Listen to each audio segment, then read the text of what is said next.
to start off our presentation, we all really just got here today, so we don't really know each other yet. So we'll do more of like an introductory style. I mean, you already see our faces here, but we can skip that. But yeah, I think you're first. Next slide. So we're gonna play one truth, two lies. We're gonna mix it up. So we're each gonna give you three pieces of information about ourselves, and some of them are lies and some of them are truth, and you can guess. So for this one, it's one truth and two lies for Emma. You can start. Okay, this is Emma. Hi everyone, this is me. Can you guess which one is the truth and which one are lies? Be true. I have studied in international schools before moving abroad. I came to UWC one semester late, and I have a 10-year life plan. What do you think? Be true. B is true. What do you think? I think please be. You think I came late? You think I'm not punctual? I think B is true. Okay, can we review it? All right, next slide. Yes, B is true. Yes, it's B. Looks like you guys know a lot about Emma already, considering a lot of you are close family with her, close friends. So the next person is going to be. No, this. Actually, no, this is our introduction slide. Next up. So hi everyone, my name is Emma. You can call me Kwe. I'm 19 years old and I moved to UWC when I was 16. And I just graduated from UWC, and in this August I'm moving to the US for university. So if you have any questions, feel free to ask me. We have Q&A later, and if you have any pop-up questions, feel free to raise your hand and just ask me anything.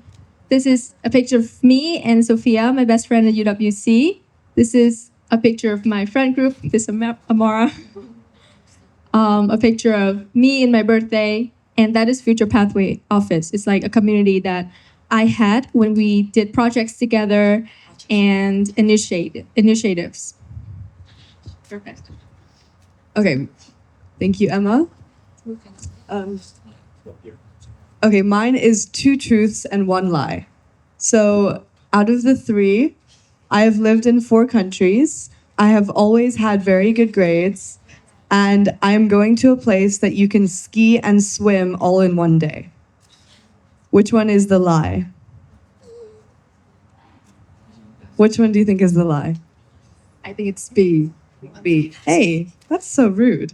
What do you think is the lie? What do you think? I think it's C. You think it's C.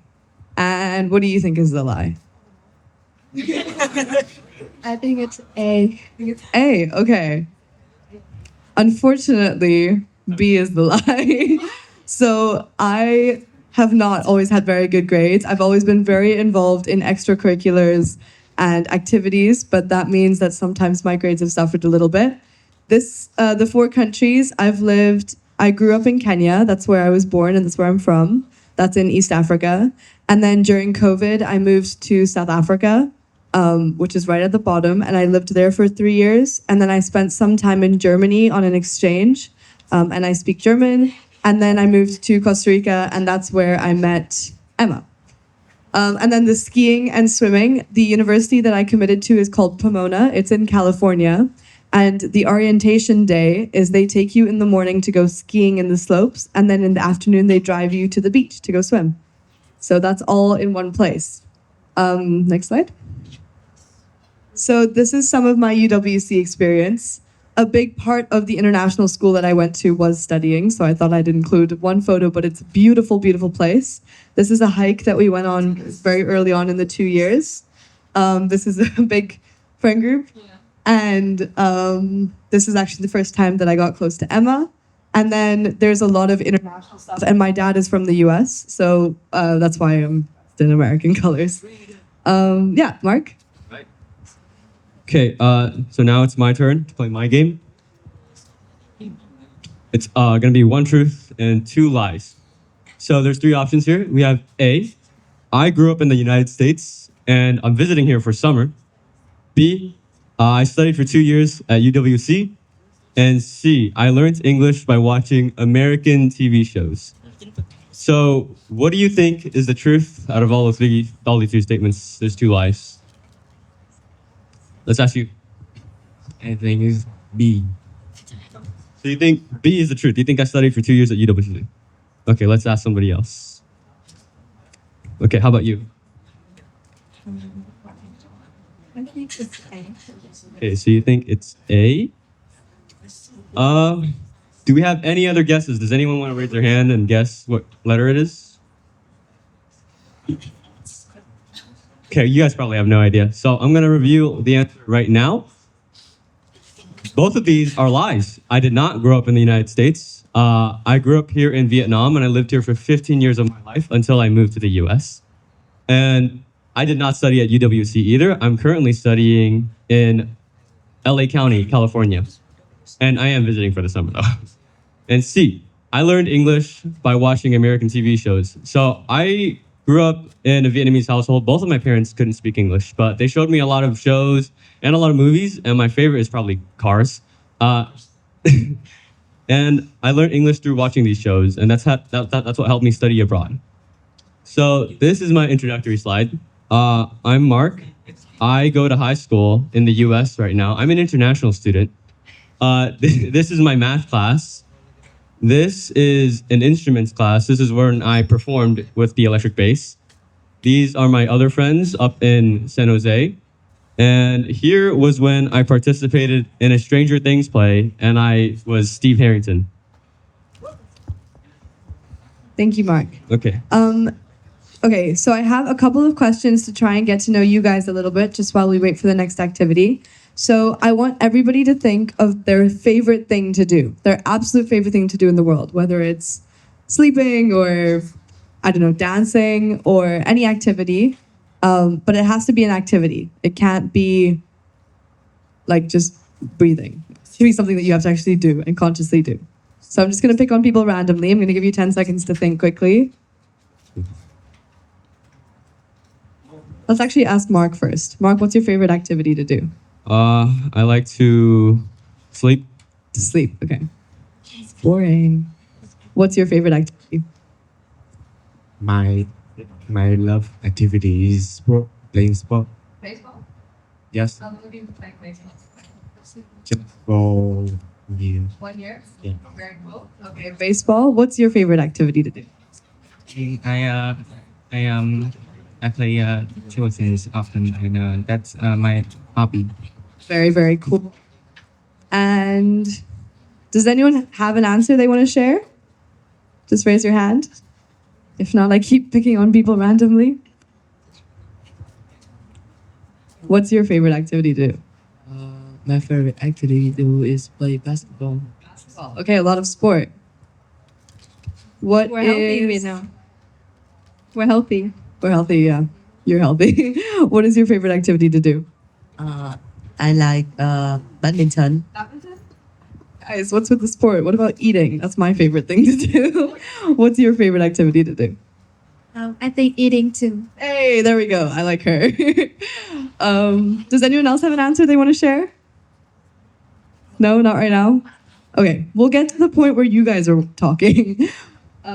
Okay, so before our next activity, I want you all to close your eyes.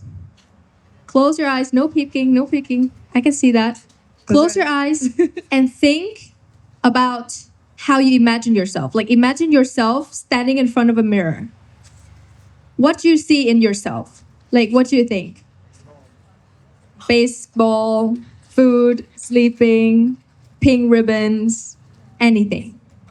Okay, now open your eyes. We're gonna give you, each of you, a piece of paper. And wait, next slide, please. And we want you to draw a gingerbread man on that piece of paper. Can you like spread out the pen, please? Draw a gingerbread man.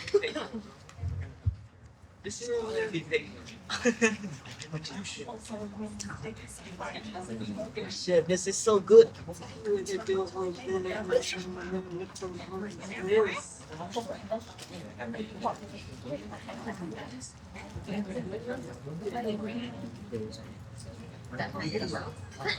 Okay, so if you already have a piece of paper and a pen in front of you, I want you to think about words that you can see about yourself. It could be adjectives, it could be nouns, verbs, adverbs, anything, and then put it inside the gingerbread man.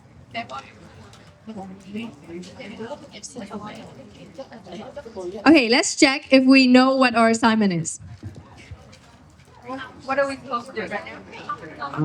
So we are supposed to draw a gingerbread, and then write the words that I write. Yes. Okay, the twist is that you can write the words that represent yourself at this moment or what you want to be. So any words that describe your current self or the self that you want to be.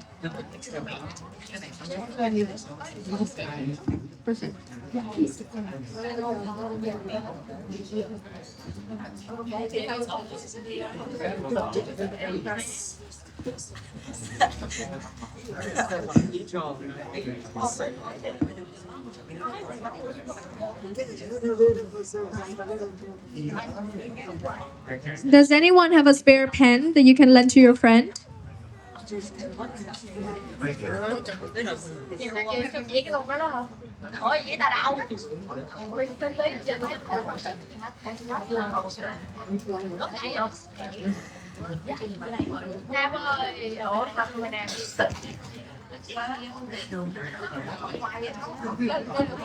You okay?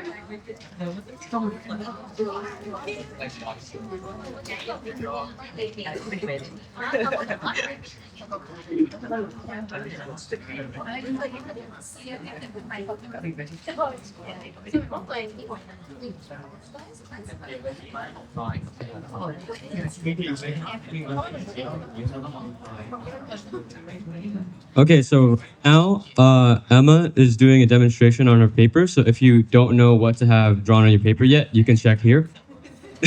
So we start out with a gingerbread man, and we're gonna put 3 words inside of the gingerbread man. Why always me? So 3 words about how you see yourself now, how you feel right now, your situation. Situationship.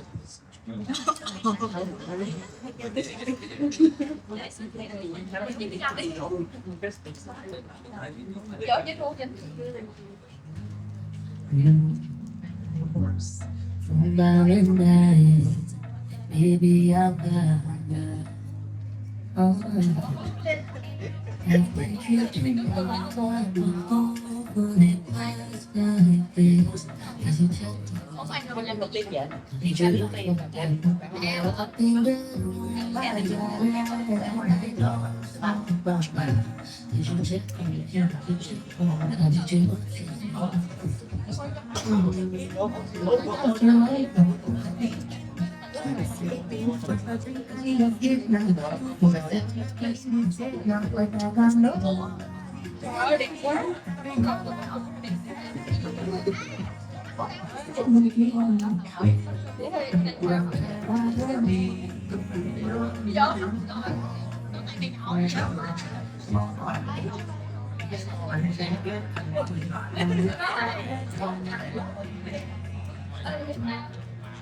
No, just say it. Just say it.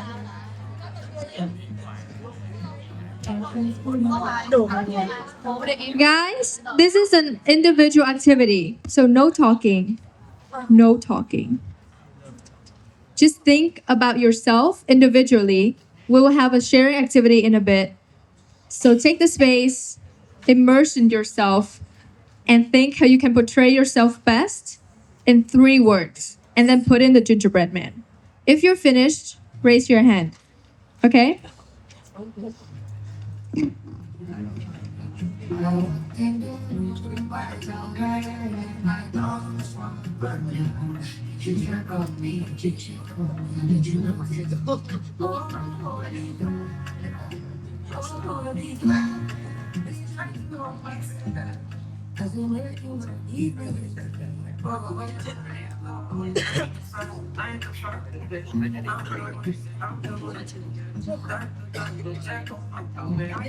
Raise your hands if you're finished. Okay, we have one person here.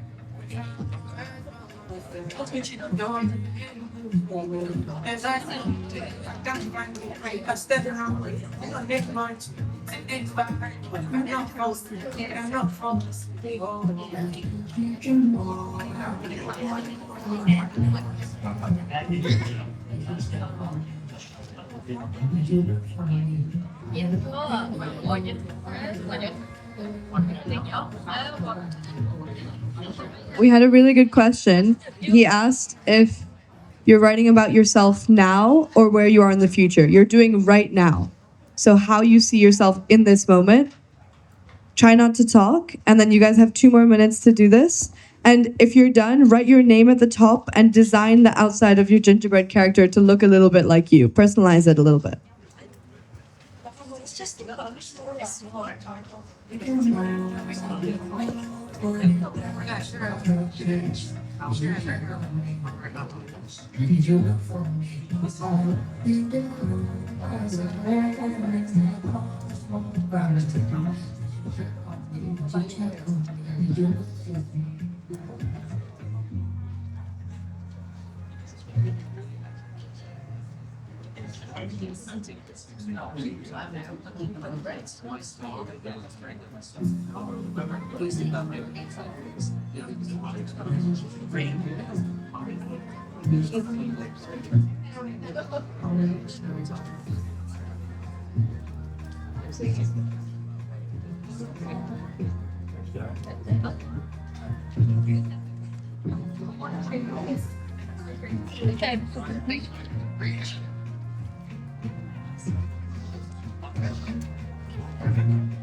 Guys, just keep it simple.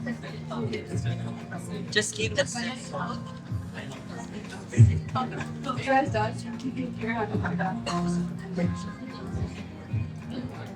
Put your hand up if you're done. No, still working. Okay.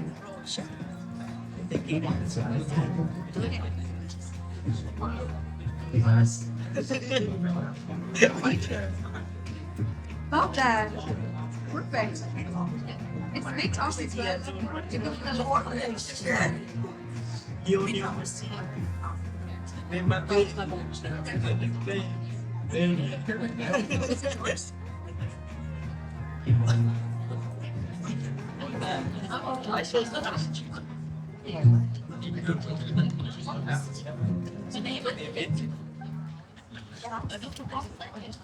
okay, seems like everyone have at least 2 words in their gingerbread man. So we're gonna move on and share. So you guys can gather into, well, you're already in sort of groups, but please like turn to the people around you, behind you, in front of you, and you can look at each other's papers and start maybe a discussion. See what each person likes, what each person wants to do. Basically, share your 3 words and see if there's any similarities between you. Maybe do groups of 6 or less so that everyone gets a chance to share. 3? Groups of 3? Okay, sorry, groups of 3.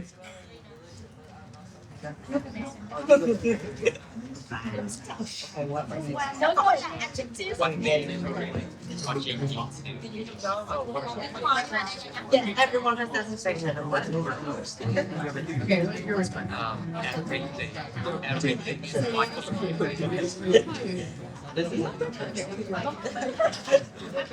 Okay. Exaggerated. So you're both hungry. So you eat food.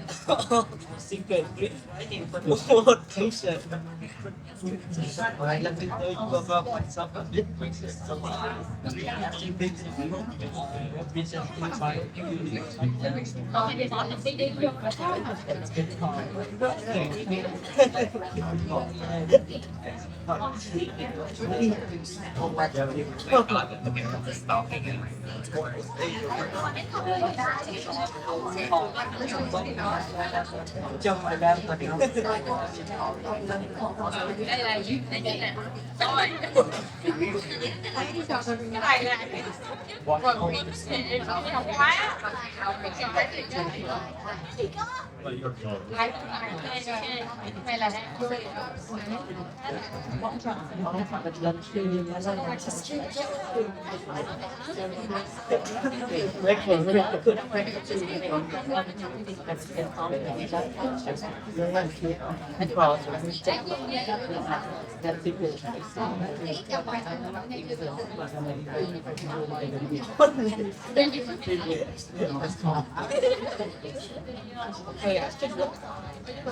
Just brainstorm it. Yes.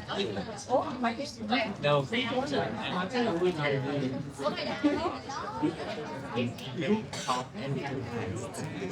Wait, I need to add one thing. Okay, the thoughts is turn to here, which is listen to others when they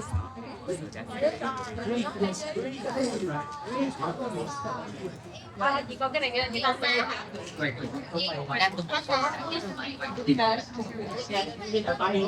Live body fine. Let's see how our this goes so far.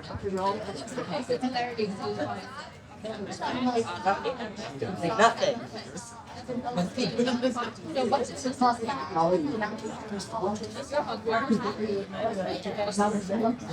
And now I'm first.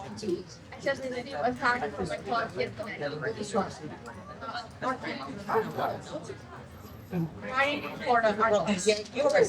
Strictly playing. Yes.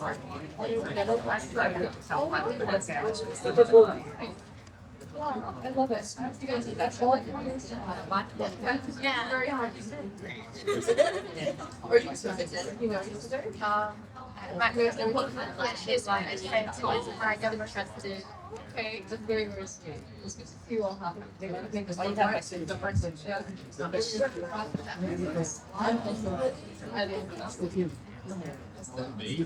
I've been using oil. What were your favorite? Okay. First, I'm going to just like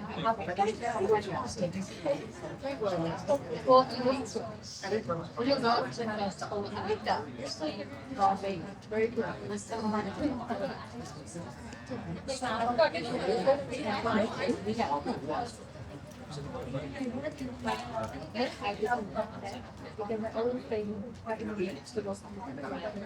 Mẹ đọc cái hãy ghi chép những cái gì mấy anh chị sẽ là sau đó mẹ sẽ kiểu dạ trời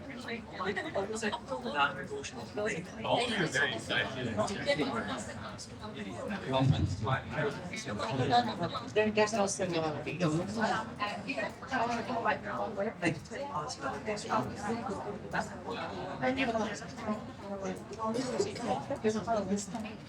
I know.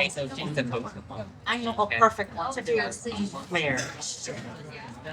Okay, so she's a She's a fight woman. Egoist.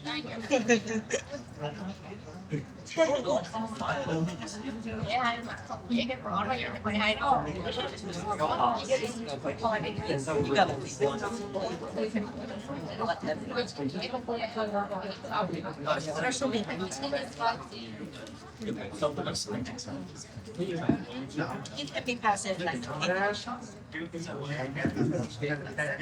sacrifice.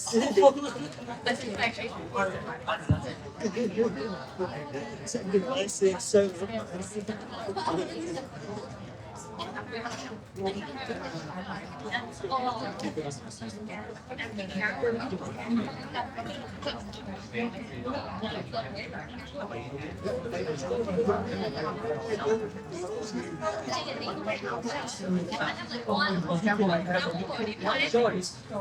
orange. This is no, this is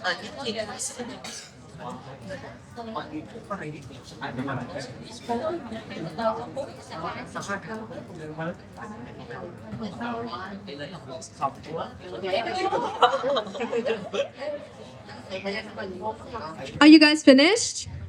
If you have finished discussing in your groups, please raise your hand. Raise your hands if you're finished.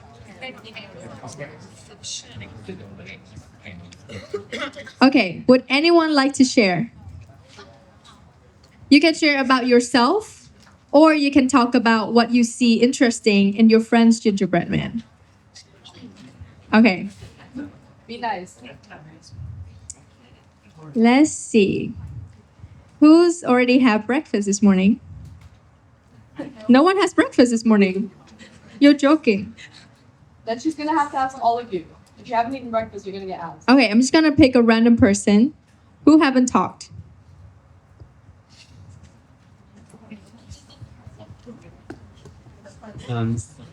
So you find interesting so far?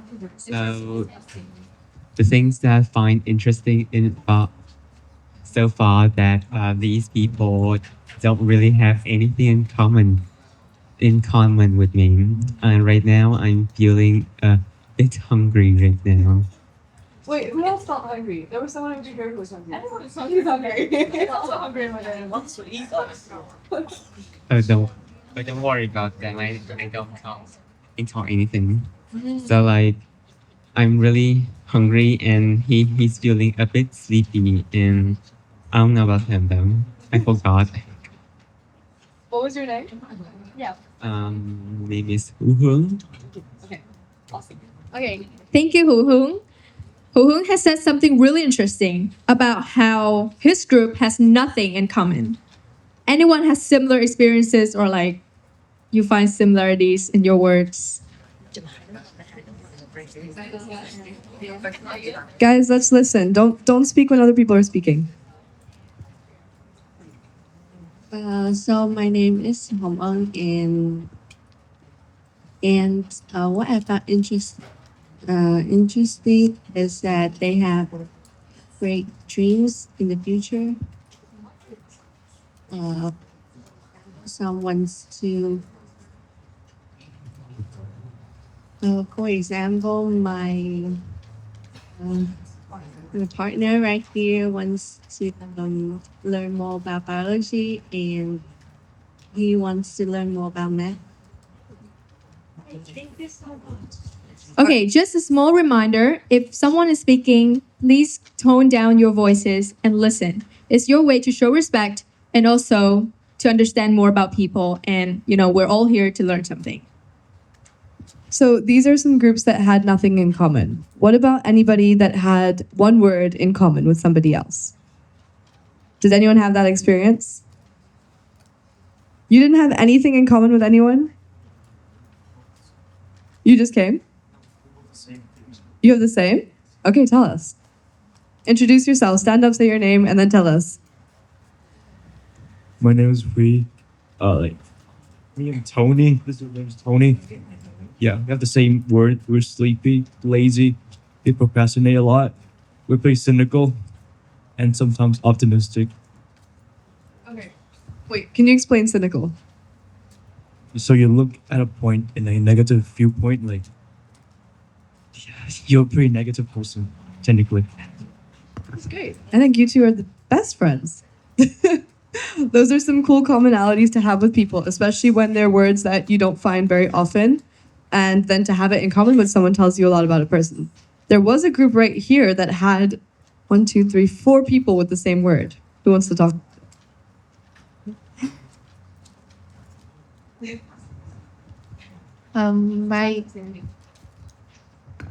My name is Nhao Ying, and you can call me Lily. My groups have the common word is happy. Happy. And was it your first word that you wrote? Yes, it is the first word that I think of. I think seeing my friend is happy. And how did you feel when you saw that all of them had the same word? I feel nice for them because they have started their day happily. Amazing. Thank you so much. Amara, I find something really interesting about that group over there where they like share about their dreams. Which one? That group. Here? Can you raise your hand? No, this one. Here. Okay. Yeah. Tell us your words. The friends' dreams and one second. Who has a dream here?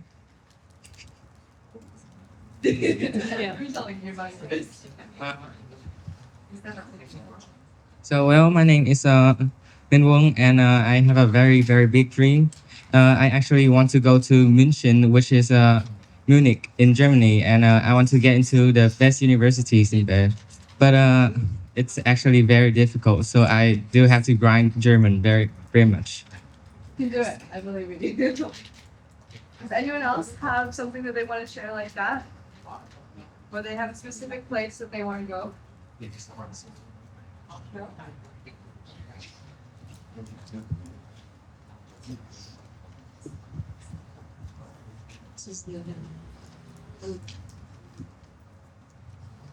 Okay. Thank you so much for attending this activity. If you can see, you write down the words, but not everyone has your similar words. But that's okay. It means that you are like a separate individual, a unique individual, and you're always learning, you're always expanding. So throughout this workshop, I want you to keep your paper and add on to it as we go. So if you find any words that are, more expressive during the workshop about your feelings, about your growth, about your dreams, your journey, about anywhere you want to go, any person you want to be, just add on to that, and then we'll come back at it at the end of the workshop. We're good? If you're okay, put this hand like this, like put it up. Higher, like this. Sure. Okay, great.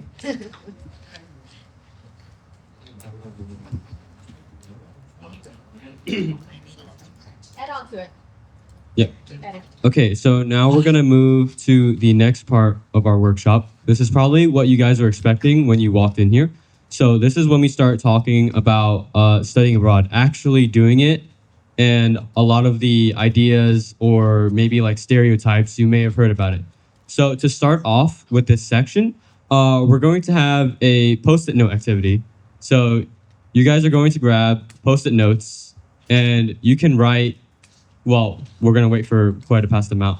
But once you have your Post-it notes, you can write your ideas or your expectations, or maybe what you think studying abroad is going to be like. And you can put it up anywhere here or up here for us to read out and talk about. Come stick it up on this wall.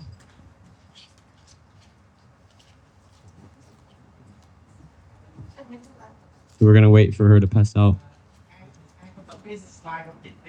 Oh, good. This is the share part. Not working.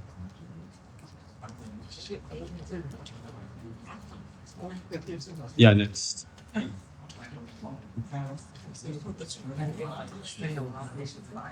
There it is. Okay, that one. Yeah. Okay. So you can write down what characteristics you think studying abroad is going to have, what advantages it's going to have, maybe the stages in your life for studying abroad, or what preparations you might need to make for studying abroad. So we're passing out Post-it notes right now, but if you want to get started, you can already just write on your paper, just use some space on your paper to write out some ideas you already have. Because we might not have enough for everybody. There's a lot of people here today. These can be questions about social life. It can be academic. It can be environment. It can be about flying. Anything at all that you have a question about. Nothing is a stupid question. Nothing is dumb. I can promise you. Okay, write on your paper if you. Yeah, didn't we get ran out of Post-it. Post-its, so you guys are. And we have lots of more paper. So if you want, actually.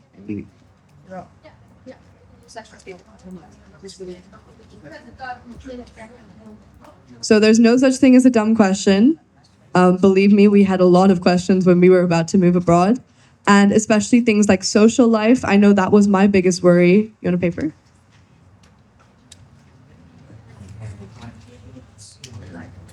And then if you have questions that you don't want people to know, like you wrote, then you can also just put them and we'll come around and collect some questions. You don't have to add your name to anything. There's no such thing as a silly question. So we're just going to play some music, and then I think we're going to give you guys 2 songs, which is about 5 minutes to write something down. And throughout the workshop, if you have more, we're always here for questions. We'll give you guys our emails and stuff like that. So you're always going to have contact with us. But try and do this activity by yourself. If you have some questions for the people around you, that's okay. But try and think about what you really want to know, what you're scared about. All right, wait. There's more post-it notes here. Oh, thank you so much. So, Okay, take one and pass it on. Take one out and then pass it on.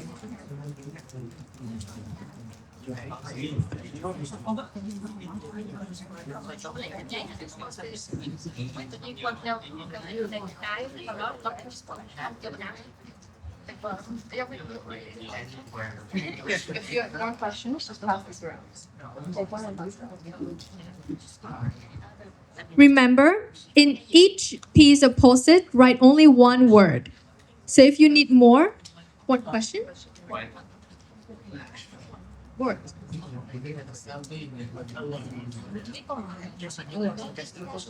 One word.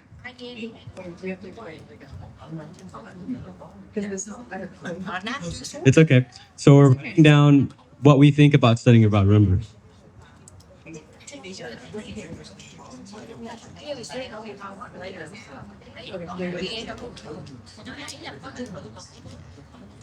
Okay, everyone, can I have your attention, please? So for this activity, write down the words that you think about studying a person studying abroad, like their characteristics, their advantages, like I don't know, being good in English, have perfect grades, life stages. Is it like at the end of your high school year or like for university? Preparations, what might they have? It could be mental preparations. It could be luggages, clothes, anything. So if you have questions, like the ones that I was explaining before, keep those to the side for later.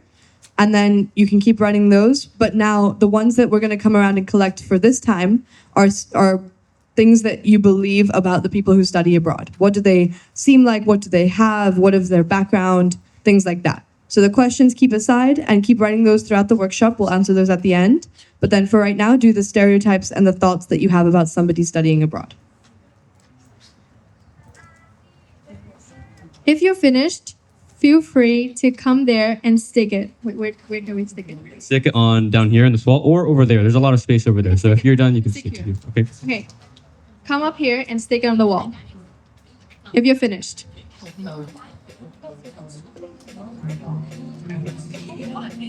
Come on, stand up. Stand up, stick it on the wall when you're finished.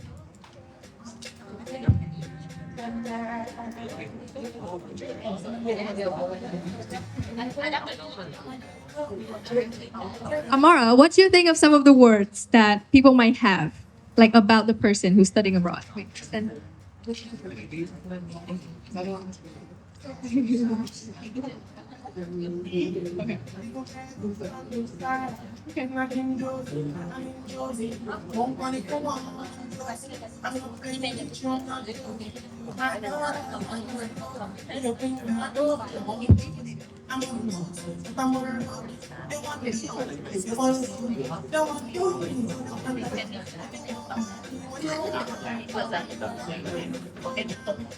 Yeah, feel free. We have one already. Keep adding on to the wall.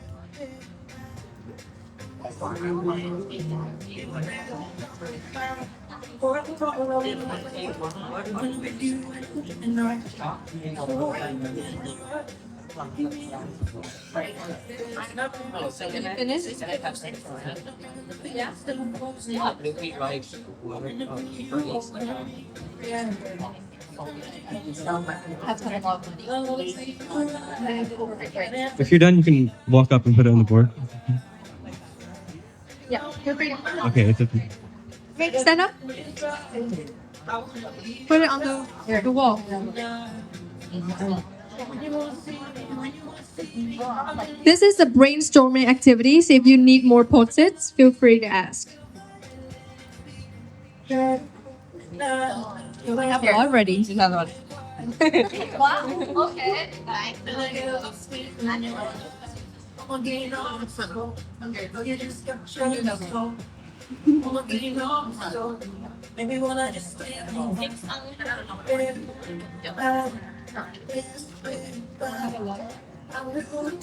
Yeah, anyway. Wow, we have a lot already.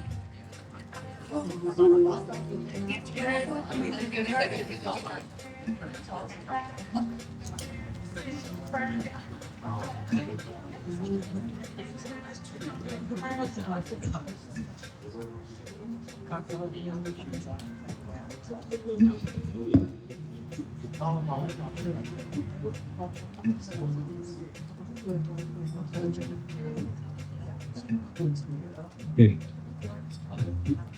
So once everybody finishes writing their things onto their post-it notes, I'm going to go over some of these, and I'll look at them. Right, I'll look at the ideas that you have, and there's definitely going to be some of them that I'll see that's correct because I've been abroad myself. And if there's anything that you have like maybe like the wrong idea about, I'll clear it up and I'll tell you what it's really like. So for now, just finish up writing your notes and we'll put it on the board and I'll go over them in a second.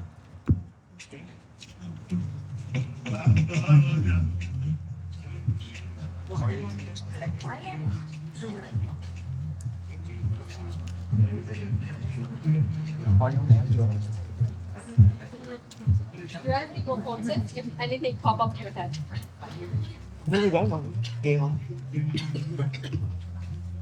That's a lot. Yep. Oh, no, it's okay. You don't need to write your name. Yeah, I see.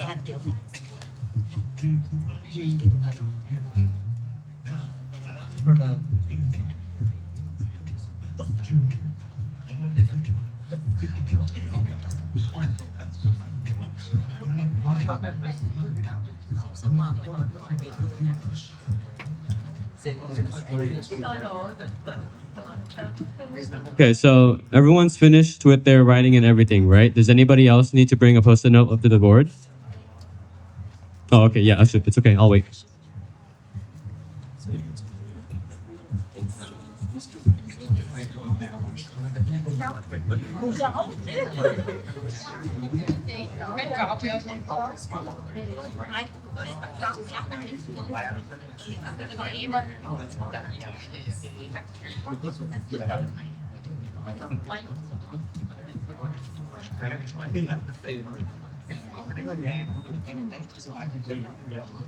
Still see some people writing. It's okay.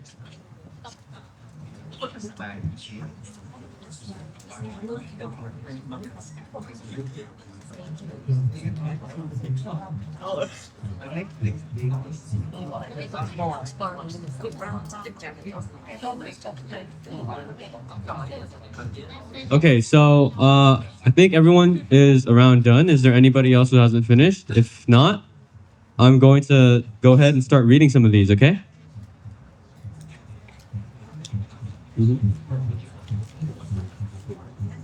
Okay, sure. All right, so we have our first note here.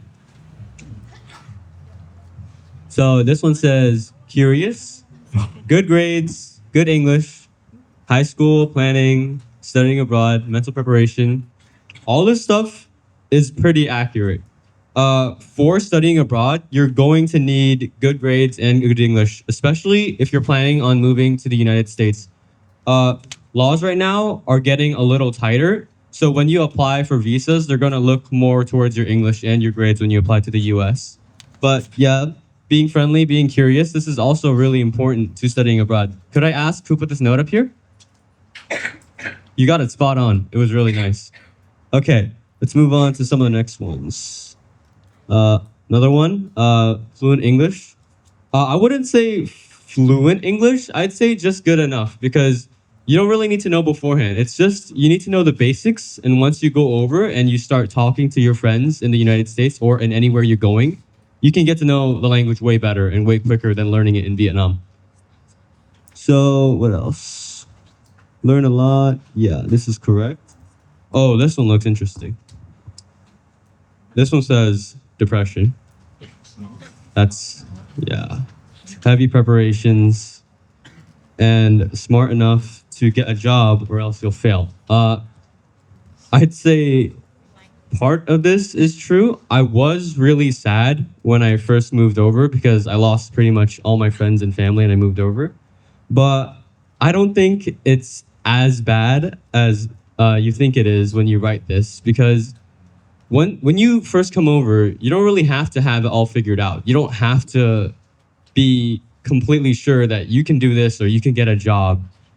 It's more once you go over and you've had time to live in wherever you are, maybe in the US, and adapt, you'll find that naturally these opportunities will come to you. You will find a job. Yes, you will. You're gonna get an education and you're gonna graduate. It's not as big of a deal as you think it is. So who put up this paper? If it's okay if you don't want to raise your hand, that's fine too. Okay. I'm seeing a lot of expensive comments, and I was wondering if Quay, if you'd want to speak a little bit about UWC and the financial opportunity that that offers.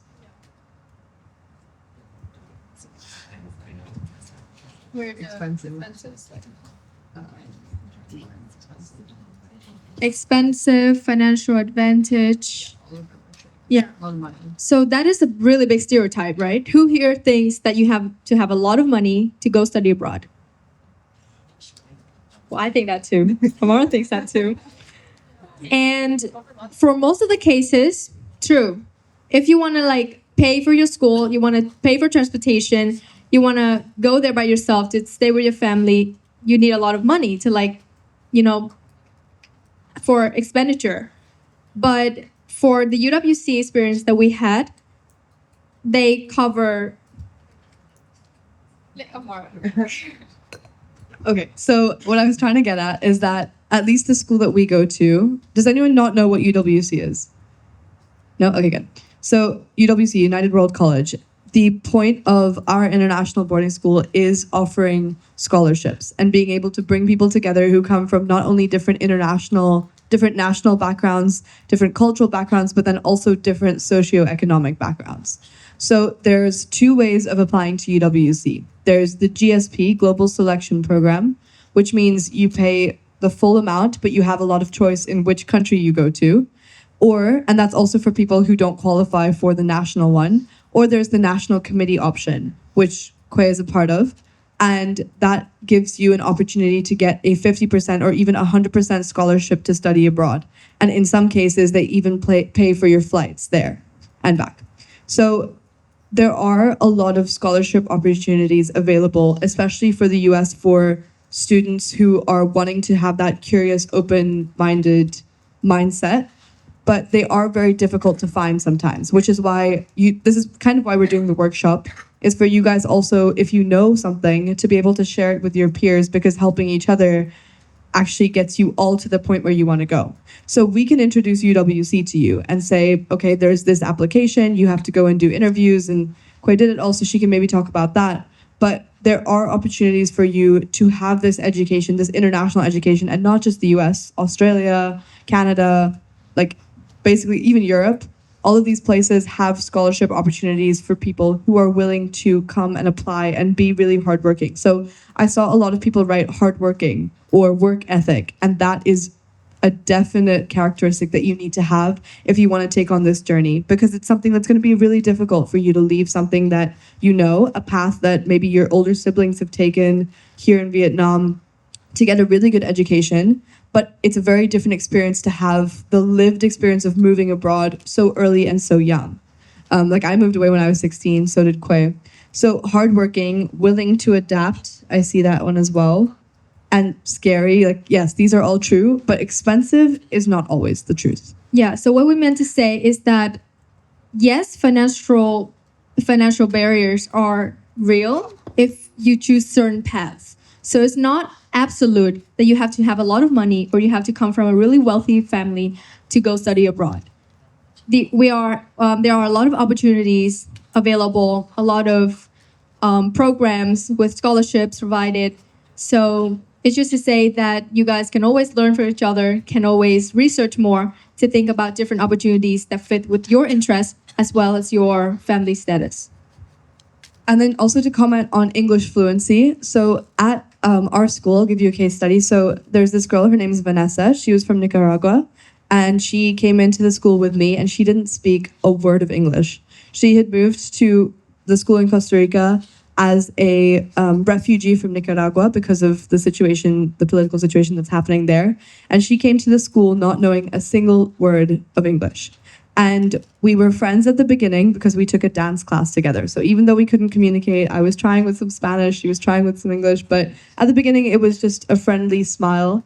And then 2 years later, we had an activity at graduation that was a closing blind date. So basically we had to get paired off with random people and talk to them for half an hour. And I got paired with her, and we sat down and we had the full half an hour conversation in English.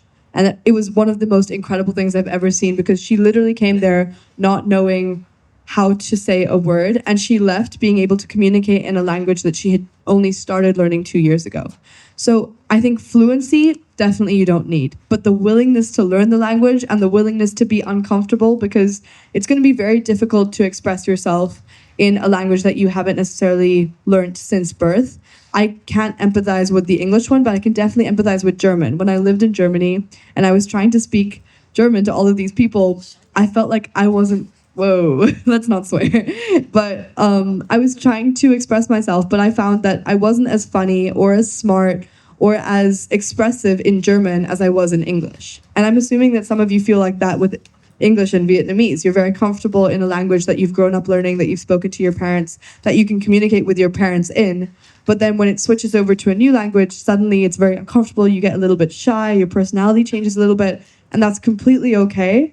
But as long as you're willing to go through that discomfort, you can get to the point where you're able to communicate just as well as anybody else. Okay, so I'm gonna read just a few more of these post-it notes. Oh, this one has a nice little cat on it. Exciting, prepping is hard. Socially, I'm fine, but real friends? Okay, so this one's kind of getting at, like, I think it's more like, it's gonna be difficult to make friends, and I do have personal experience from this as well. When I first moved to the US, it's a pretty common like idea and barrier, and I think it's actually pretty true. When you move to a new country or a completely new area, it's kind of difficult to get used to the people around you and eventually make friends. And I can pull from my own experience, because when I first moved to the US, I was also around 15, 16. It was very difficult for me to find friends because I was used to hanging around in Vietnam and hanging with my friends in Vietnam. And I had different ideas and different things that I found funny from them. So pretty much for a few months in the US, I was really lonely. I really felt like I couldn't really meet with anyone. But you just have to know that eventually you'll definitely find someone. You just have to talk to others. You have to be willing to step outside your own like comfort zone and approach people. And that's what I did. I really did start talking to anybody that I could. And even though a lot of them I'm not friends with like anymore, because I didn't really think they fit me. But eventually I was able to find actual good friends, and studying in the US became really, really fun for me. And I'm 100% sure that you guys will be able to do it as well. So let's move on to some other sticky notes. Okay, I see some words here. Okay. Already know well what they want to do. Who wrote this one? Oh. So, already know well what to do. So, it's a really big misconception that if you go study abroad, you have to know your life plan. You have to know where you're going to be next year. You know where you're going to stay, who your roommate is, the food, everything, the weather. But we want to tell you that you don't need to have it all figured out. And most of our experiences are based on uncertainty. So in the beginning, I said I came to UWC a semester late. So that was completely out of my plan. And I'm a person who loves to be in control, like, you know, being in control of my situation, control of my environment, of my academic journey, of everything. But then because of the visa issue, I came 1 semester late. And most people told me that, you know, why don't you just take a gap year and apply next year? Or, you know, stay in Vietnam and study in your old high school is so much safer. But I still decided to go. And that decision that I made was based on complete uncertainty. I did not know what was going on. I came to a country, a new country completely on the other side of the globe, and expect to adapt, expect to make friends who already know each other from the beginning. You know, I came like 4 months late. But in the end, it still worked out. Slowly and slowly, step by step. I talked to more people welcomed me. I joined tutorials for academic. Like it all worked out in the end. The important thing is that you have faith in yourself and like be courageous to take that leap that is so uncertain, so mysterious, and like so full of, things that you have not even imagined of in your head. So one word I would like to leave you with is, oh, it's not like on the, wait.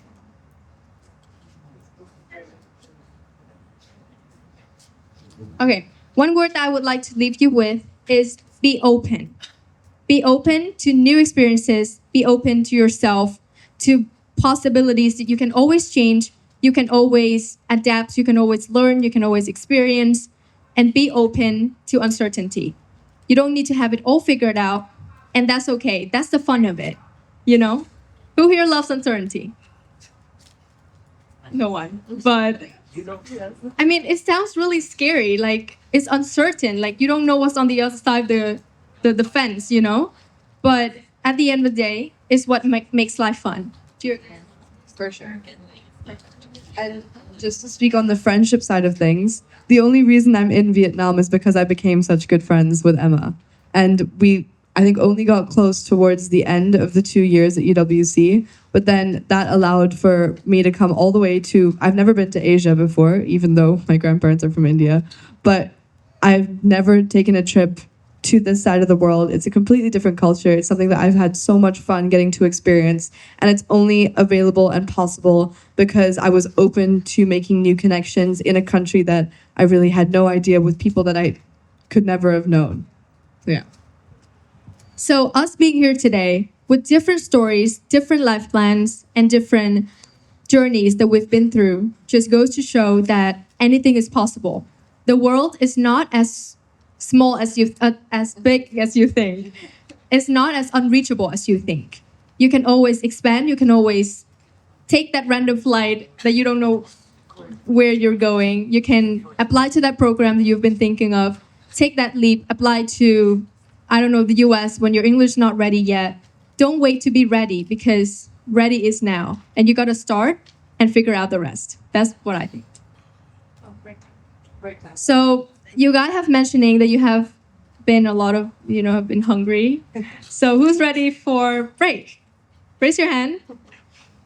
Perfect. Let's play some music. Stand up. Break is behind you. We have around 10-15 minutes, so feel free to grab something and come back here with full energy and a full stomach.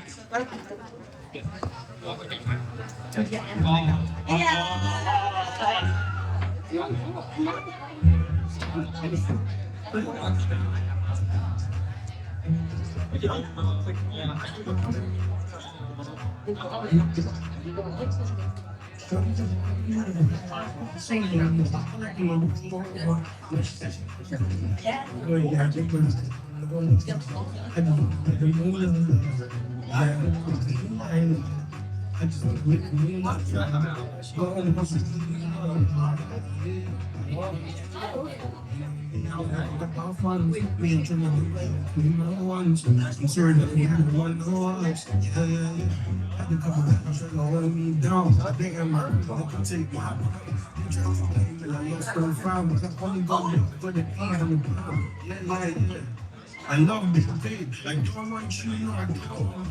I'm thinking my friends will renew this way. I'm thinking my dad more than I don't see you.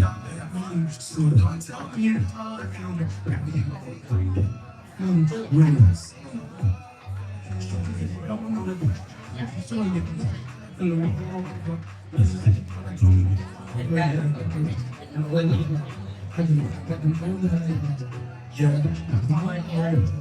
I just want to make them games and stuff.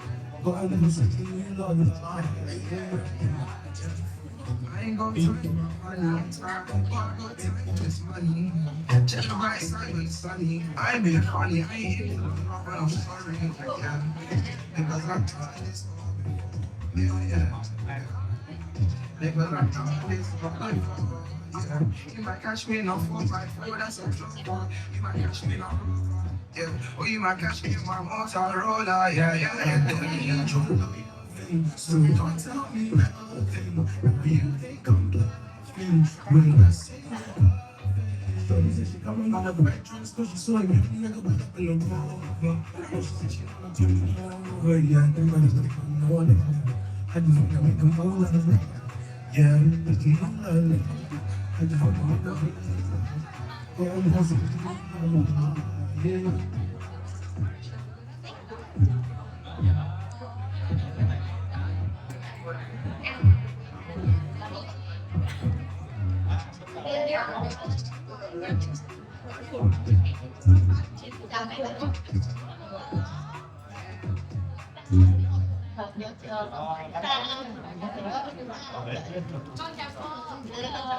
Thấy coi bác gì chưa?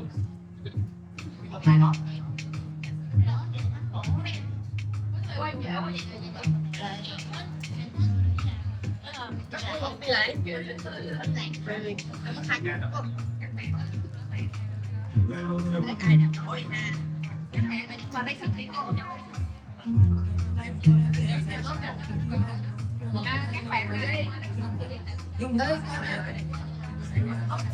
dịch lửa rồi luôn. Cố mày làm rõ dịch lửa của em tao rồi kìa. Nói gì thế người ta? Nói mình thấy là cái đồ.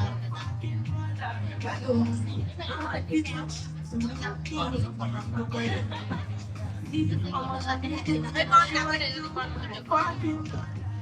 Bỏ quá kìa. Bye bye con. Cheers to my family.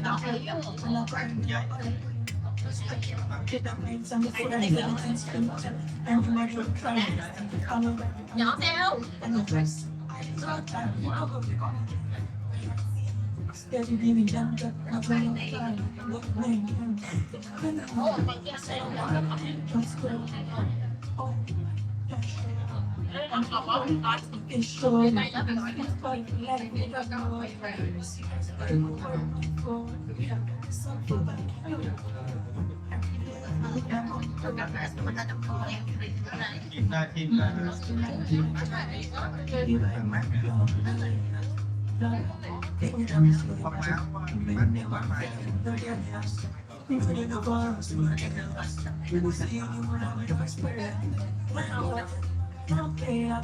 Đã qua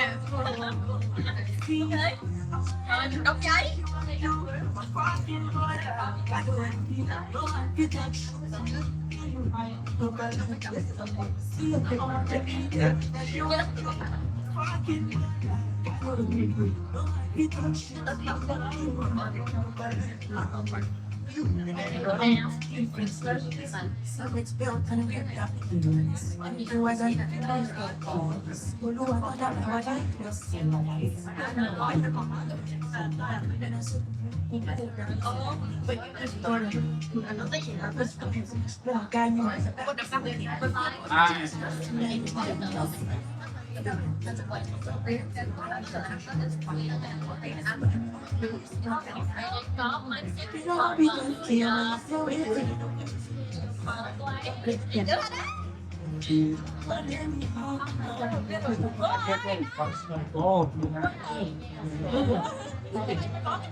Okay, guys, if you need to use the toilet, it's the left side of the room, and also Wi-Fi is free, so feel free to connect.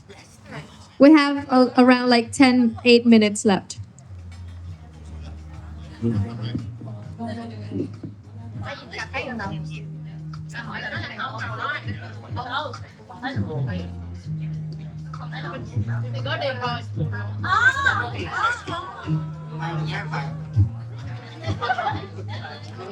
Anh lên bằng giới thiệu. Anh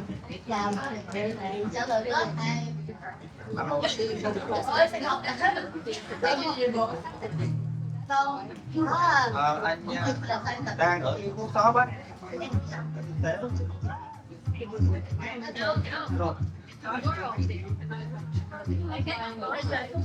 Đang ở trên trường hả? Đang ngồi.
That's my cat.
Một cái thuốc của tôi bây giờ có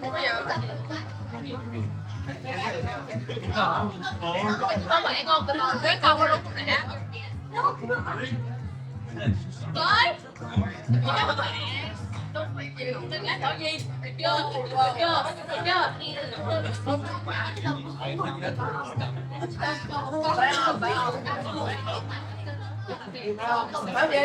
Nói gì?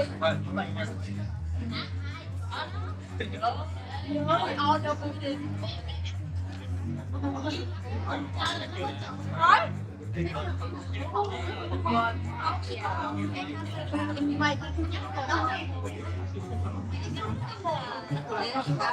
gì? Ngồi đây đi, em cái này ngồi đó.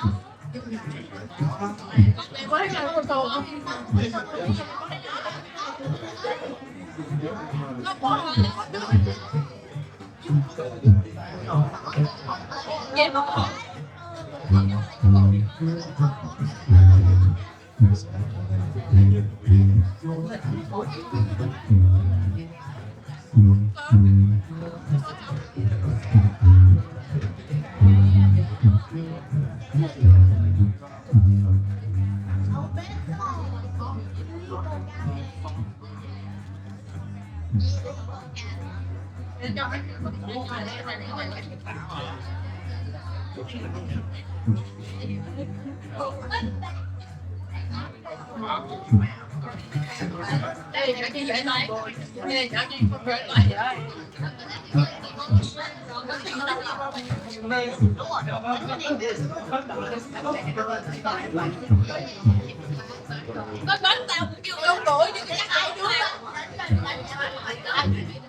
Hai đứa mình trao đổi Zalo rồi giờ mới đâu giá tôi sẽ làm cho bạn nói hỏi là chú làm thế có tiền rất là không có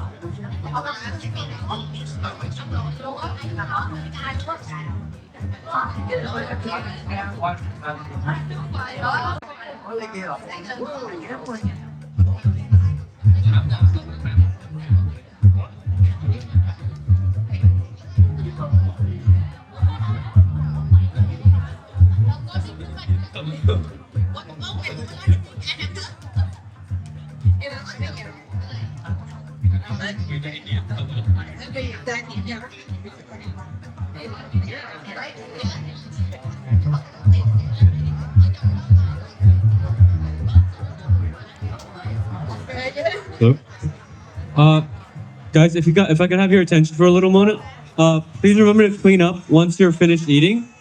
Break time should be over in maybe 2 or 3 minutes, but with your food, please put it in the trash. There's a bag over here. You can also look for some other trash cans. And let's get back into our seats. And I still see a lot of trash around. We can clean it out.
I think we should wrap up first.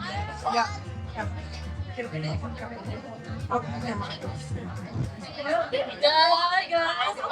Guys, break is over. Please come to your seats and get settled down. Now mình có kỹ. Come back to our seats. Please remember to put your trash away. Please put your trash away.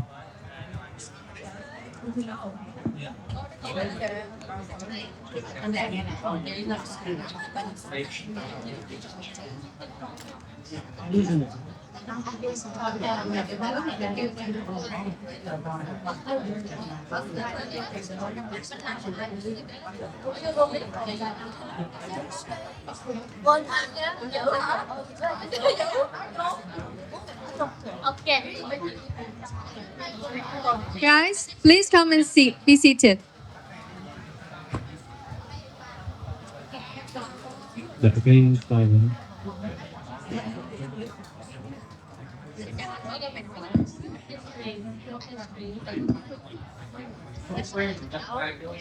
Okay, can I have your attention, please?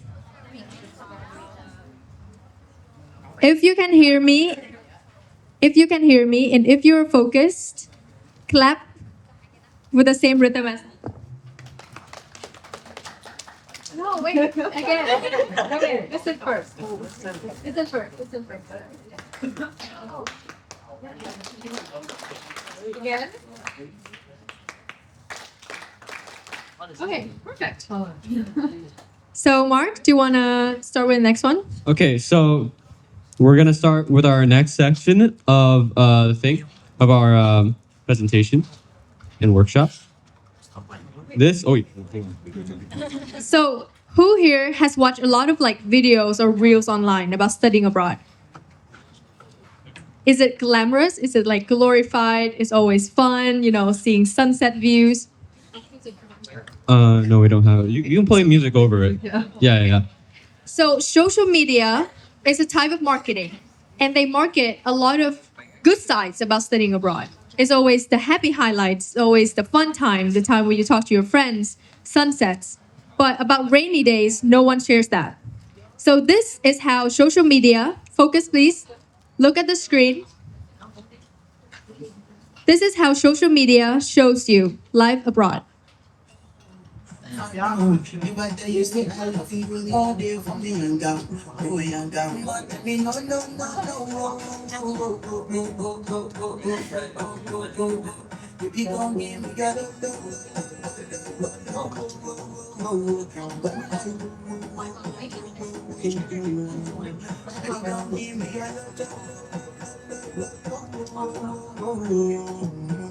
I see this friend girl for my party, she wear yellow.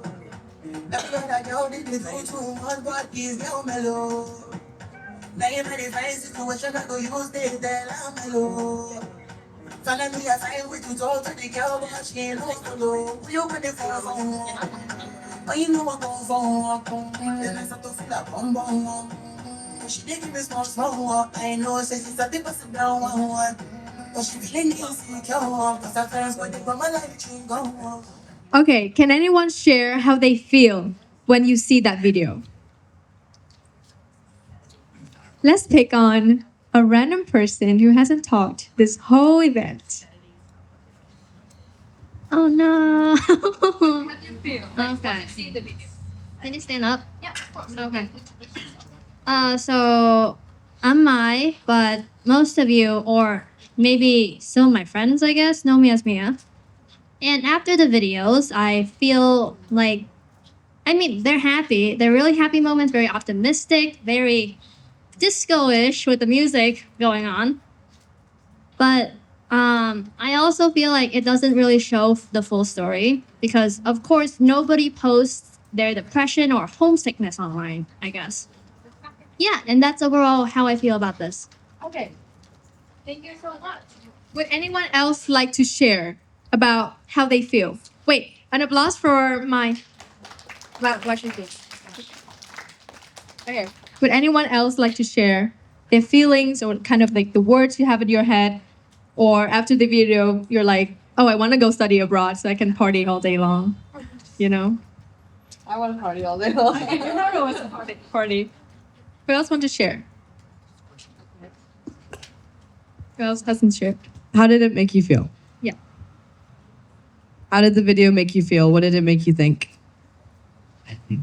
Some extrovert people can make new friends easily, but some introvert ones is difficultly to make new friends and they stress cannot share their experience or happiness.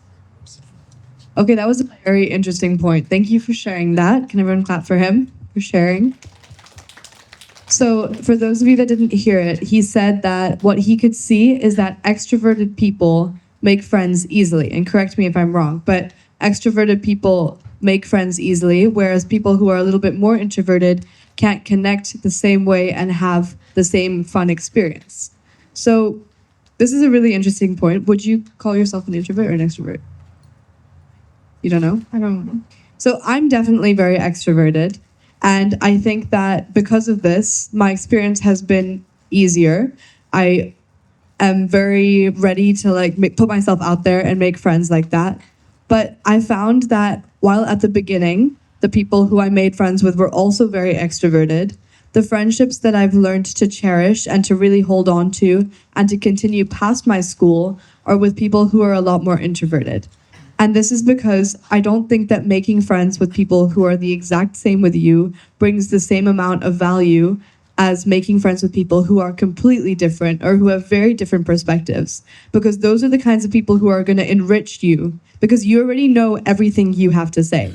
What you don't know is what other people are saying.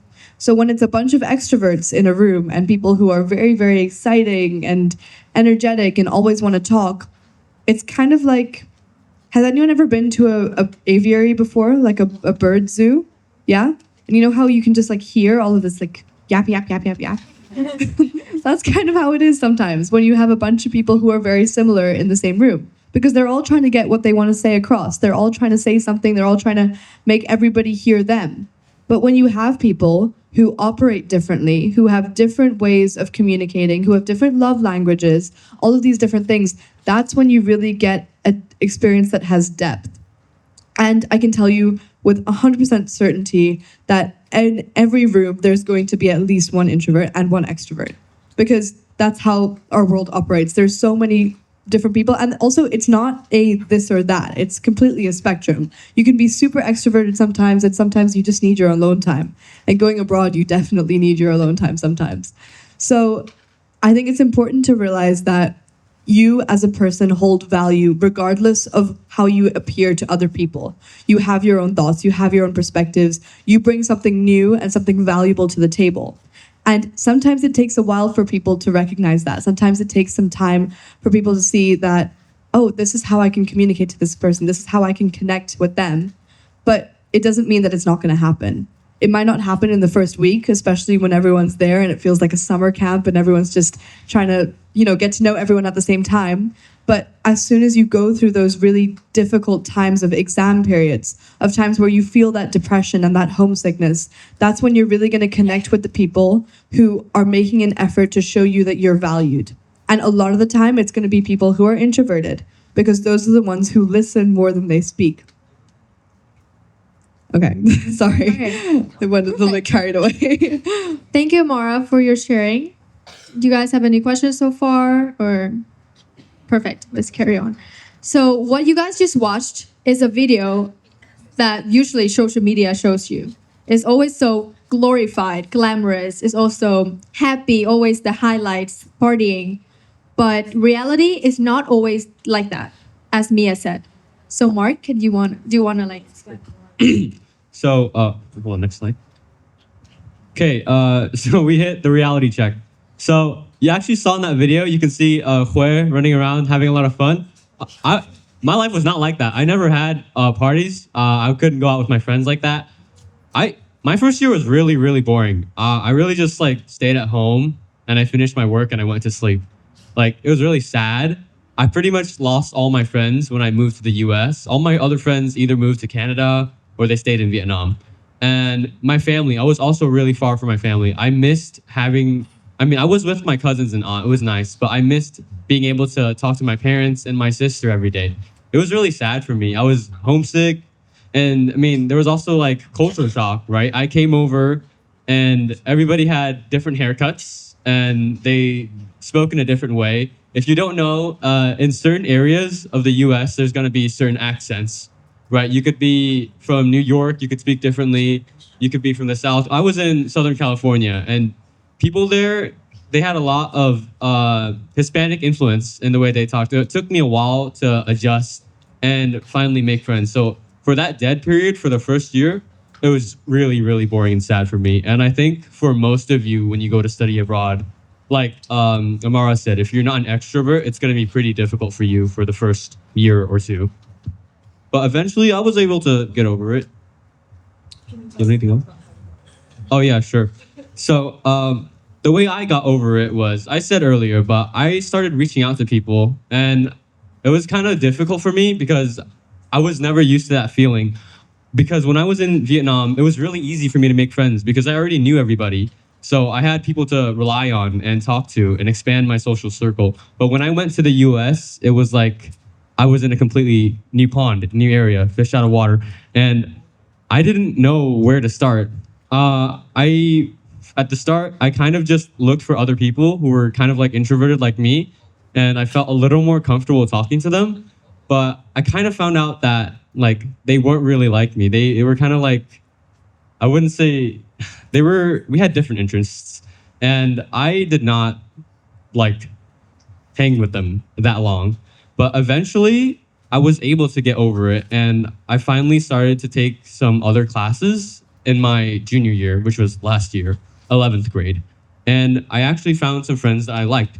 And when I found them, at first it wasn't easy either. It took me like 6 months to really get comfortable with them. But it started with small things. I would just talk to them every day. I would say hi. I would come over. Maybe I'd teach them something on guitar because it was an instruments class. And eventually we got close to the point of maybe adding each other on social media. And that's when it really started to take off. I was able to text them. I was able to talk to them more, call them. And we got really close. And I'd say at this point, they're as close to me as my friends in Vietnam were. And I still talk to them here. It's more like a flip situation now. I'm in Vietnam and I'm missing my friends over there. So you? I really relate with that. And I think something that Mark brought up, which is a really good point to emphasize, is that here you're living in a social circle and an environment where you're very comfortable and you already know it. And your older siblings have already gone through this, or your parents could have even lived in the same city as you and grown up here. Whereas abroad, everything's new, everything's different. And a lot of the time, your family here and your friends here won't understand what it's like for you to have gone abroad and your experience there. But while you are there, you're living, eating, breathing, and just existing with other people 24/7 because you're there, you're in a residential boarding school, all of your meals are together, all of the activities are together, your classes. It's very hard to get away from it. And it's very exciting at the beginning. It can get a little bit intense.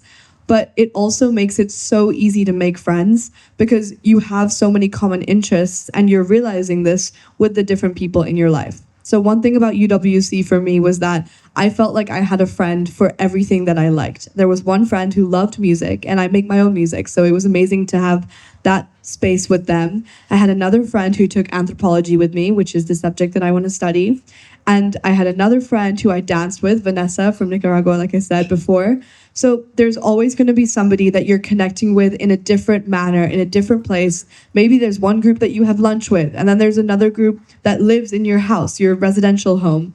There's so many situations and so many opportunities for you to connect with people, and that leads to friendship. It's just that immediate connection, and that's provided to you in every single instance. So you shouldn't be scared about not being able to make friends, because it's literally impossible not to. You'd have to make an effort to be a loner. Like, it doesn't work like that. I really like the part where Amara said that this is an environment where you're really comfortable. You're with your friends, you're with your family, you speak the same language, you're in the mother tongue language, everything is familiar to you. So abroad, obviously, it's going to be really different. You're going to meet so many people who are different from you as well, not just similar, you know? And it's really important that you initiate, because that would really help for me, because I came a semester late. Everyone's already had their groups of friends, and I would just, randomly pop up one night in the airport. But what really helped me was that I initiate, because like in Costa Rica, we have this thing, it's called a tea time. It's when you can just come up to a random person and ask for tea time and not making it awkward. Like, for example, I want to get to know you. So I can just say, can we have a tea time later today? Not necessarily drinking tea, just like having a coffee chat, studying together, going out to a restaurant. So what really important is that you not to frame yourself as like, I'm afraid that I might not make friends, but instead think, how can I learn more? And how can I put myself in a situation where I can be good friends with people who are similar to me, as well as learn from people who are different from me? And that is when you have to initiate. Not that you can just stay in your room all day and expect a best friend to fall from the ceiling. You have to initiate, you have to go out of your comfort zone, you have to try new things and talk to new people. And I think that's really important, especially when you're studying abroad and living in a new environment. Oh, and one more thing about making friends, I want to tell you guys. Once you've moved past the stage that Hui was talking about, right? When you finally make your first friend, it's gonna get really easy to make new friends once you have that first friend, because they're your anchor. They're going to keep you comfortable when talking to new people. So whenever you find a group of friends that you can stick with, it's really easy for you to branch out and talk to their friends and become friends with them as well. That's how I did it. I was able to build a bigger social circle, and eventually I got to know maybe like half of my class in the US. So that's around 50 to 70 people. That's a lot of people. So, oh, did you not get it? 50 to 70. Yeah, so it's pretty much a lot of people. But of course, I still stayed close to the same group of friends. So yeah, don't be too shy about going to studying abroad and making friends. You can definitely make a friend, and know that once you've made your first friends and you feel really comfortable with them, you're going to get more friends. It's just like Amara said, you have to really try to not have friends, right? It's really easy to find friends. So don't be too worried about that. Just keep looking forward, and there's a sense of uncertainty with moving abroad, so you just have to accept it. Okay, thank you so much, Mark. So for this, to immerse in the message, can we all stand up, move across the room, and sit next to the person that you have never sat or talked to before? Just stand up, mix around, and then sit down with a stranger. You're with a friend that you have not talked to before. You have 30 seconds. Go, go, go. 30. Come on. Fast. Okay. This is your way. You have to move at least one row. Yeah, move at least one row. Move all the way there. Okay, 25 seconds. Go, go, go, go, go. Stand up. Well, are you friends? You're friends. No, I know you're friends. No, you have to go to that side. Okay, go. 20 seconds. 20 seconds. Everybody go, go, go, go. 1 second. You guys look like friends. Are you friends? Get to know him. Are you sure? Okay, fine. Are you friends? Wait, you're all friends. No, you have to move on that side. Come on. Come on, you have 20 seconds. Move. You have to move. You can't be sitting in the same chair that you were sitting in before.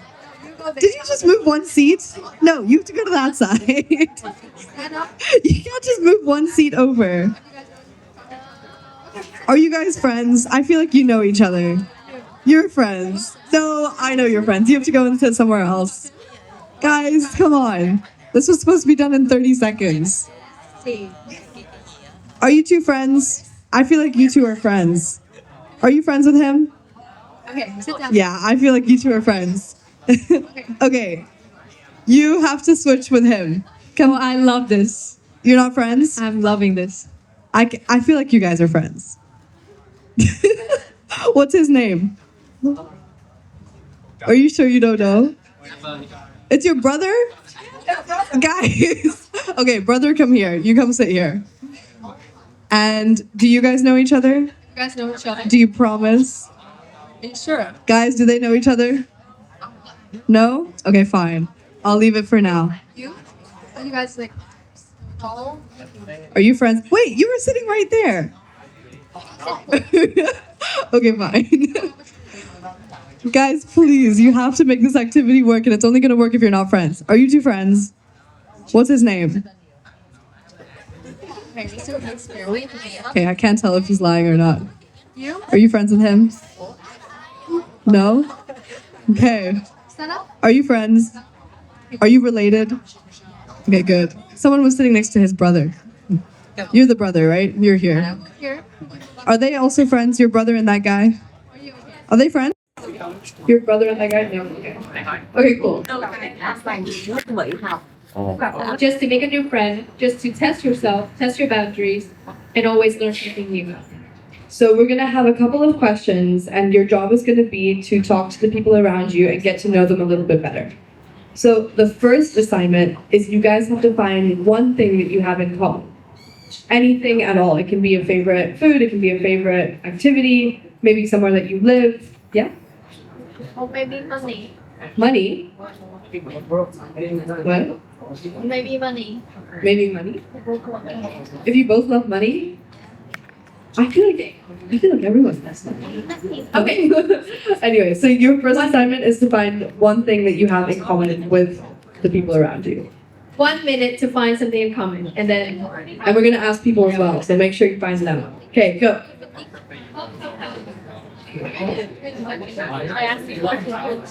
Turn around, talk to each other.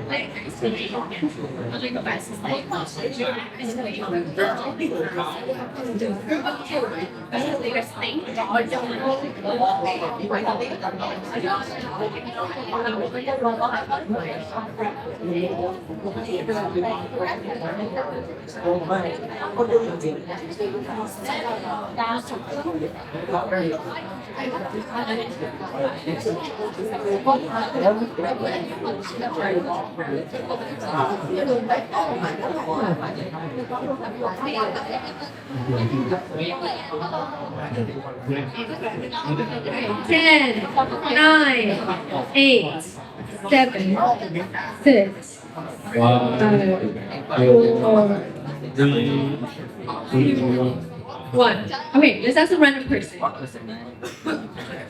You. Who's your partner? Friend?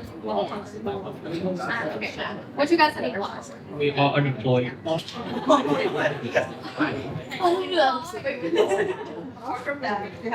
Like we look black, and because that was really, like it was really important about accessories and clothes. So it was really nice to remember. Staying as a friend, because like. That's really good. Like, what if in the future you want to do a fashion brand and you would find a partner who would do a black fashion brand? You know? Okay. Let's ask you. Who's your partner? Best friend.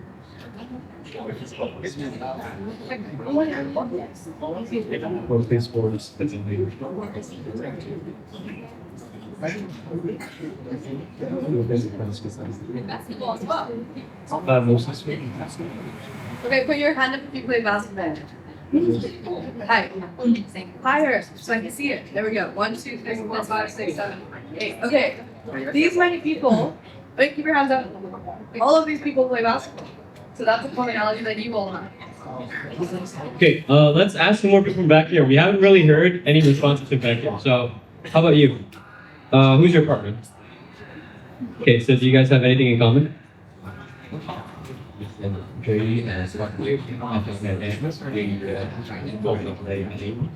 Oh, so you guys also play basketball. So I think it's a very popular sport here, huh?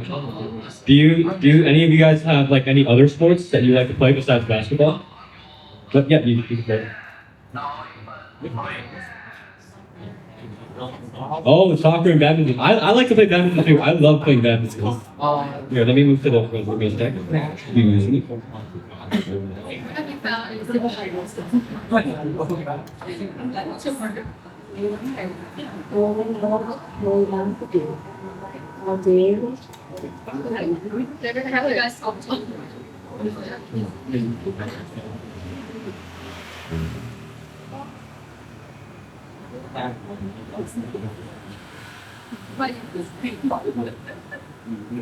We both like math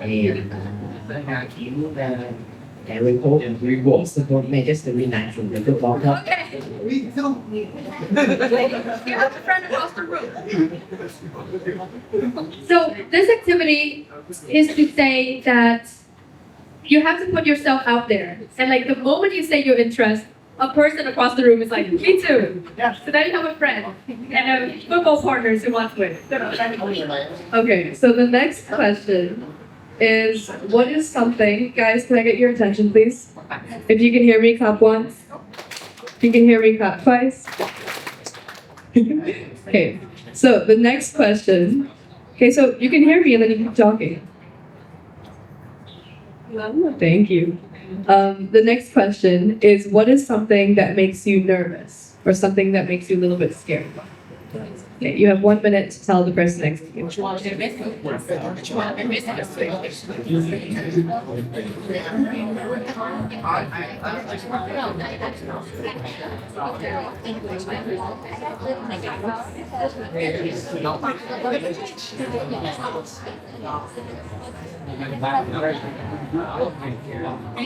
What are some things that you're scared of right now, or like about your future? Anything? That kind of like worries you.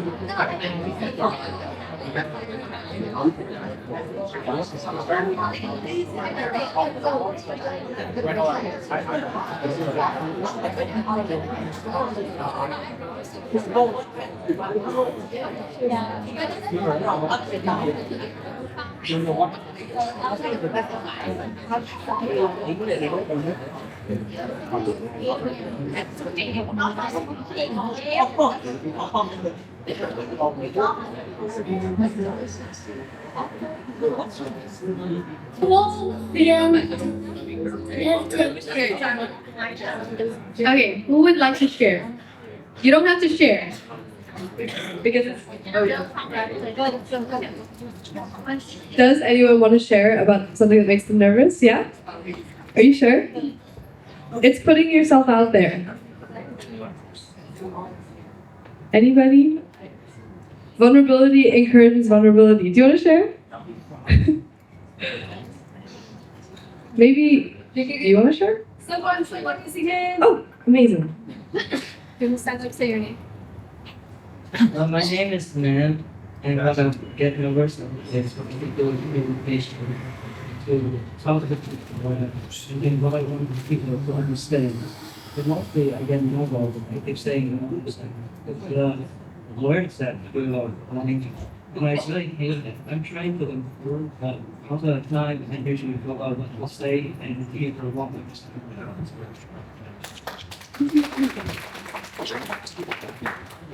I think that was the most incredible show of somebody who's trying to get over their fear. And his literal fear is speaking up and doing presentations and saying Did anyone hear him say once? I didn't. And he is the one who took initiative out of everybody, out of a room of, I don't even know, 70 people, 50 people, to like stand up and actually say something. So I think that was an incredible show, and it shows that you're somebody who's working to improve yourself. So another huge round of applause for that. Does anyone else want to share? Yeah? Hello, my name is Mike, and I'm nervous of studying abroad because the environment is very new. There are people who I don't know who may even discriminate against me. I'm also nervous of not passing the interview to study in the scholarship I participated in. And my last fear is someone named Rick because they just give me fear. Sorry. No, I'm scared of you. Oh gosh, okay. Okay, thank you for sharing. And it's great that you're at this workshop because that's taking one step in your fear against studying abroad. So thank you so much for sharing. Huge round of applause. Anyone else? Yeah. Okay, and then, so one thing that I guess I'm nervous about is, well, it's more of a concept, but I'm pretty much terrified of the flow of time because, of course, as you see now, next year we have an entrance exam and also a graduation exam from middle school. Most of us here have parents who are literally trying to get us into multiple extra classes.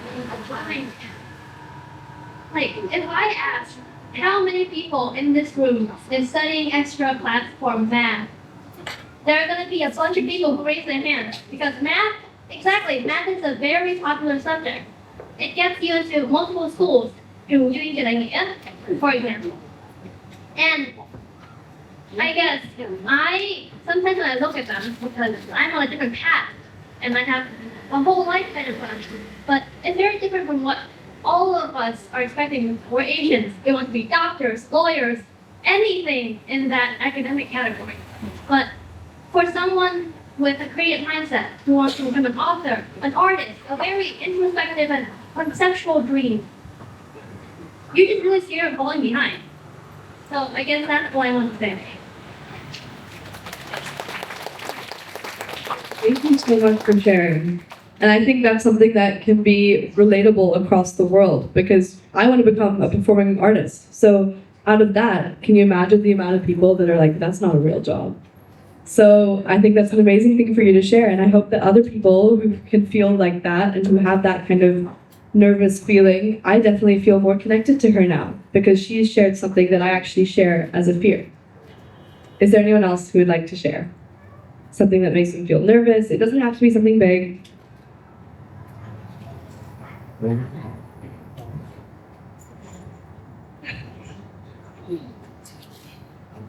Sitting in a room with a bunch of strangers I don't even know the name makes me nervous. Yeah. You're good. How are you? This is good. How are you feeling now?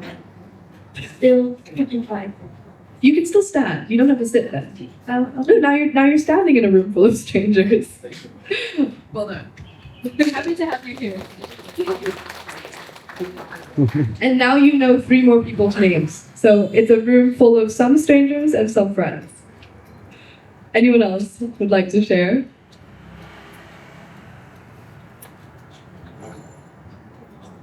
So our tendency is to find similarities and find familiarity. If you walk into a room, your first instinct is to find something that relates to you. Find a friend, find someone who has the same hobby, anything.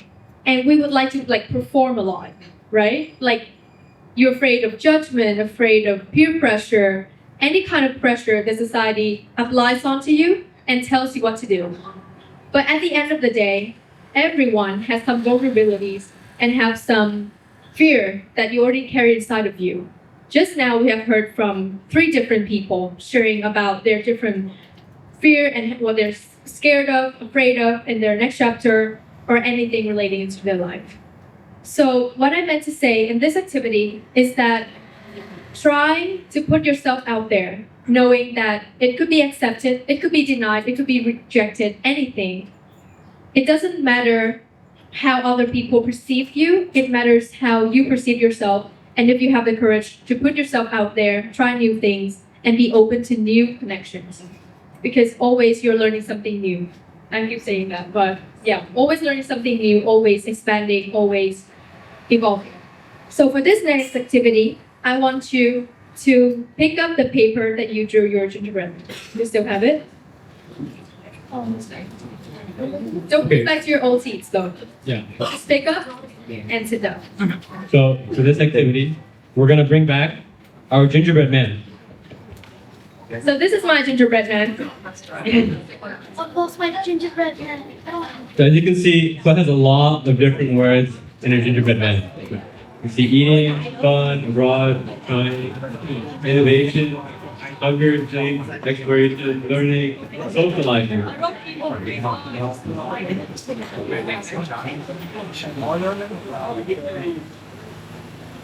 Okay, do you have your gingerbread man? Okay,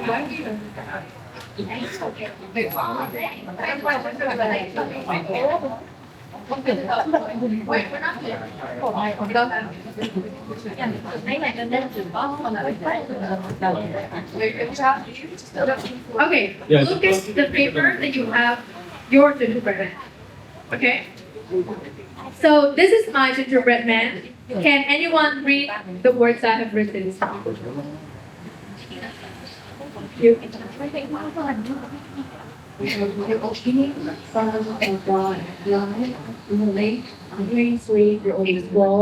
Learning, social. So I have a lot of words in my gingerbread man. And obviously, this gingerbread man is like really full. You know what I mean? Like really heavy.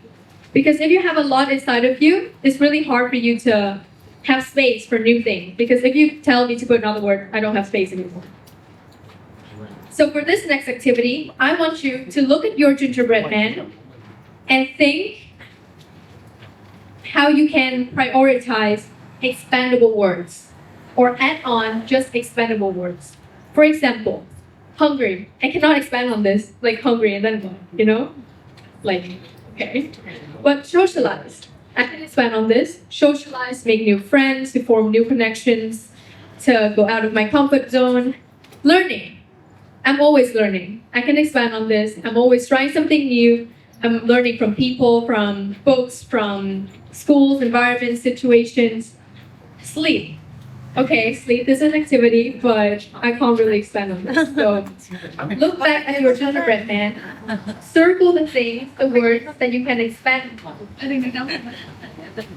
Or add to your gingerbread man all the words you can expand and can like yeah. So and do it on your notebook paper. Don't do it on the paper we'll just pass it out, okay?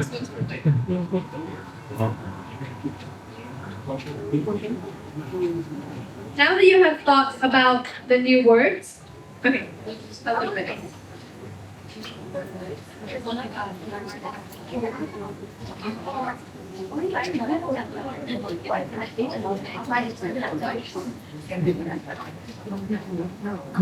Okay, so I'm gonna hand out some of these sheets again. We're gonna keep them for now, but just still like continue writing your words. So I want you guys to pass these around to everybody.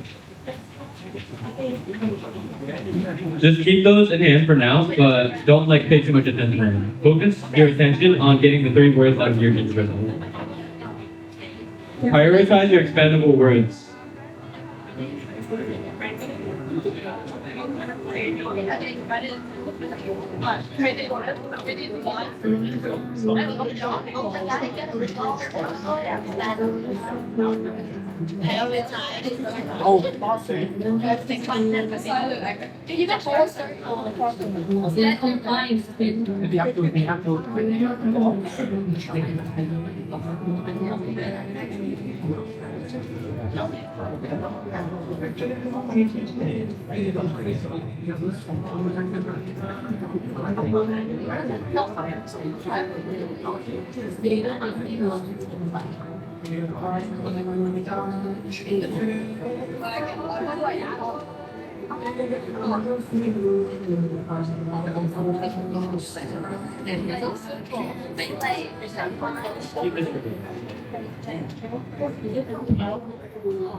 Girl is black. Like girlfriend's black on the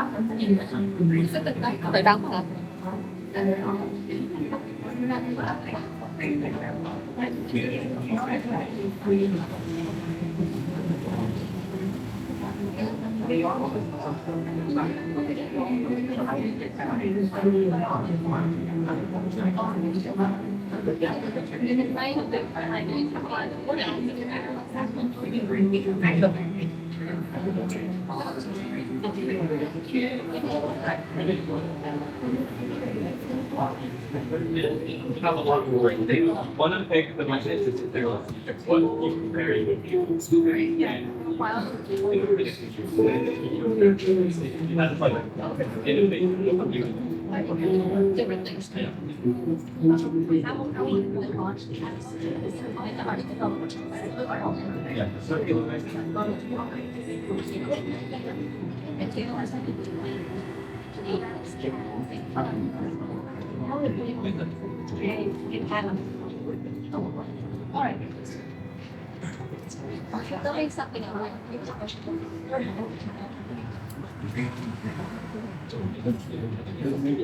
Okay, if you're finished, raise your hand. If you have like thought in your head about the new words and like have you already crossed out the words that are not expandable? Okay. You guys all have this piece of paper. The piece of paper has a gingerbread man.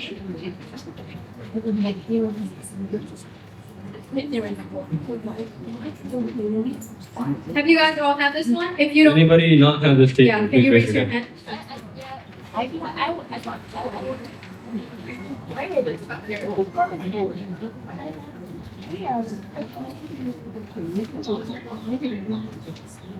hand?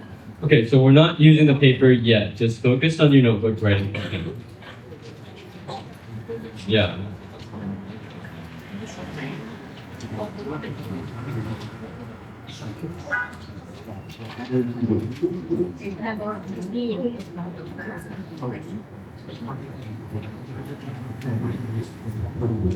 Okay, can I have your attention, please? Attention, please. So on this paper, there's a new gingerbread man. And on this new gingerbread man, I want you to write down the words that you have prioritized. Only the words that you have prioritized. Not hungry, not sleepy, not eating. The words that can be expanded. And you can bring it as a mindset for you to, keep on going with your journey. This paper. Yep. Just focus on the gingerbread. And the gingerbread man. Just. You can give it a little smiley face too. It looks a little sad. Decorated. Yeah.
I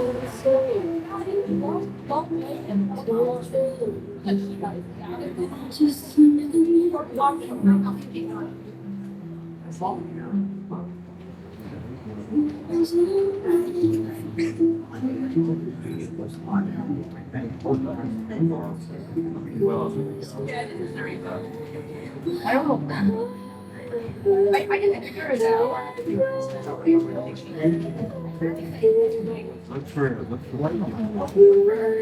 It's like, I just even know. But I don't want to roll.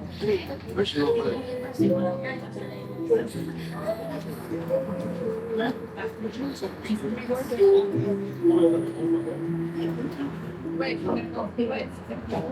I think I'm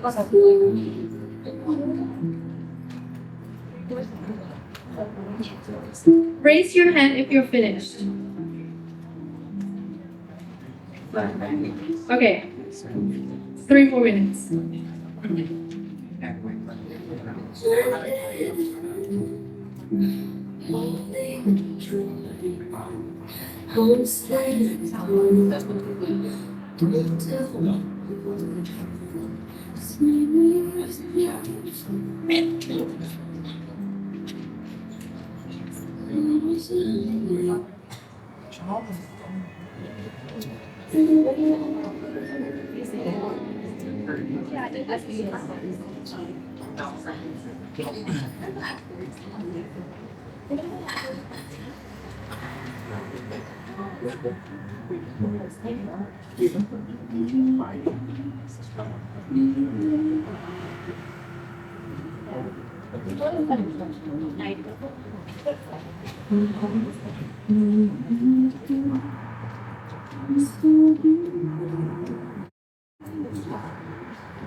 So what?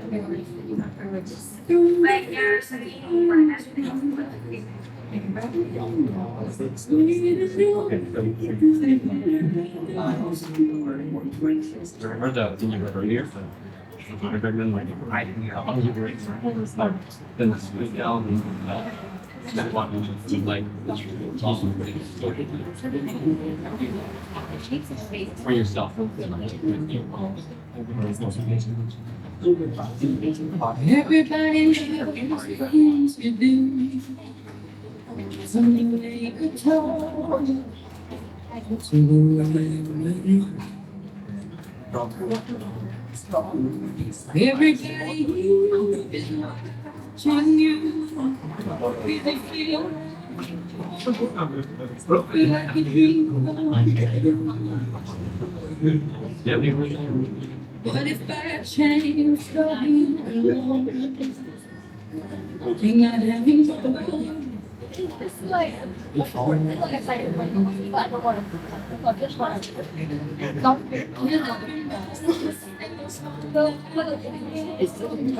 Like you don't want to. You don't want to like. You're going to be great.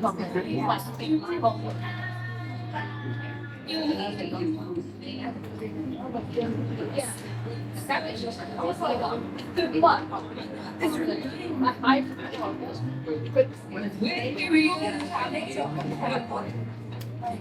I did the fine, but I didn't first.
What the hell?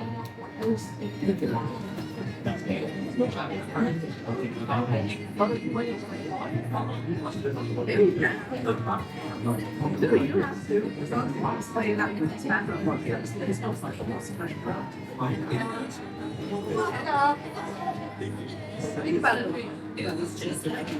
Then here, I love that. It's just that one stuff.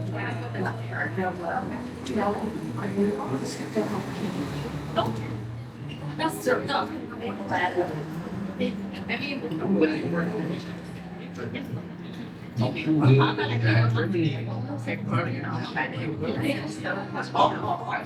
Really? That's normal. Like that's normal. Very well, I think normal is important. Hey guys, just a reminder, we're only working inside the gingerbread fair right now, okay? We don't have to write outside. If you did, don't erase it, but just try to write your words inside the gingerbread fair.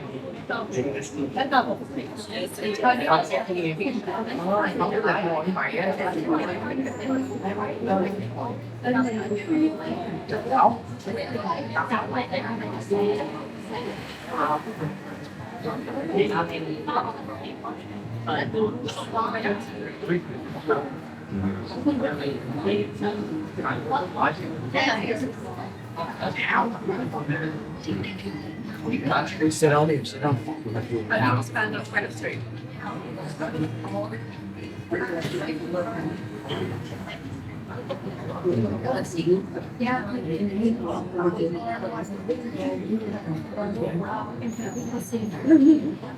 Okay, 5 more seconds to wrap up what you were writing, and then we can move on to the next one.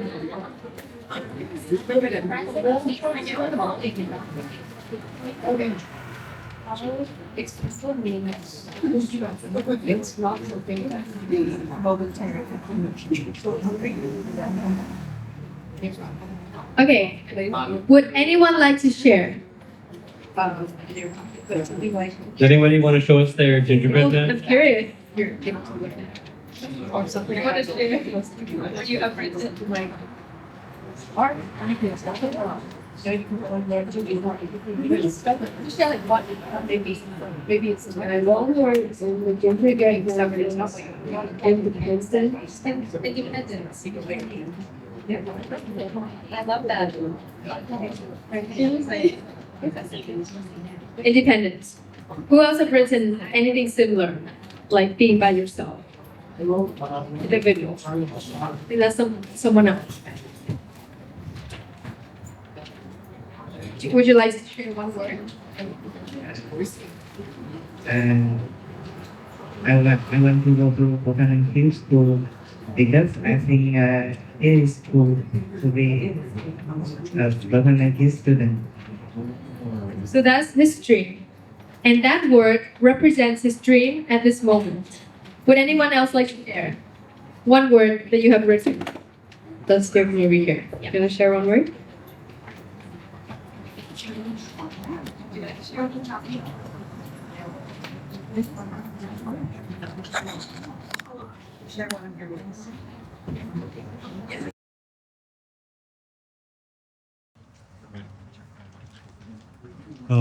Well, my name is Nhật Duy, and in my gingerbread, there are 3 adjectives that describe me. Guys, let's listen. Is caring, determined, and responsible. Yeah, like if I have to describe myself in 3 words, these 3 words would fit me well. And in the future, I would study university in the music major. Yeah, and my dream career would be a professional music producer. Thank you so much for sharing. And we can see that if one of your words is determined, that's something that you can actually achieve because you have a plan and you have a way of getting there, right? By being determined. So thank you for sharing. Let's see over here. Would you like to share one of your words? Okay. So, my name is Bảo Long, and one word I think would describe me quite well is optimistic. So, for me, I am always hopeful for a better change in the future. Right now, I'm already working towards it, and I have many goals in mind. I don't really want to share it, but I hope that in the future I am able to become a better person. I love that. Let's give a round of applause. Okay, just a quick reminder: if someone is speaking, don't lower your voice so that you can listen to the person. Okay. Okay, let's hear from over here. Do you have a word? No? Are you sure? No? How about you? Do you have a word? Are you sure? Okay. Okay, so most of you guys have already written something in your gingerbread man. These are the words that you have prioritized after this whole workshop, listening, writing down, and cutting out words. So we want you to keep the paper with you and look at it, always adding to it because you have some space. Cross out whenever it doesn't feel relating to you anymore, and feel free to add more to it, further as you go with your life. Now, Mark, can you instruct? Okay, so now that you've had your gingerbread man filled out for your activity, I'm going to explain to you the next one that we've made for you. So this here, the line in the middle, it's a little timeline. So we're going to write down the things we're doing now, the things we'll have in 2 years, how we'll feel in 4 years, and what we can do in 10 years. So starting with right now, you can take the 3 most important things in your gingerbread man, the things that you think are really necessary for you to keep moving forward, and you can put them in me now. And for me in 2 years, it's a pretty close future, so you can, oh yeah, sure, we'll just do this first then. So starting with me now, write down 3 things that you think define yourself right now.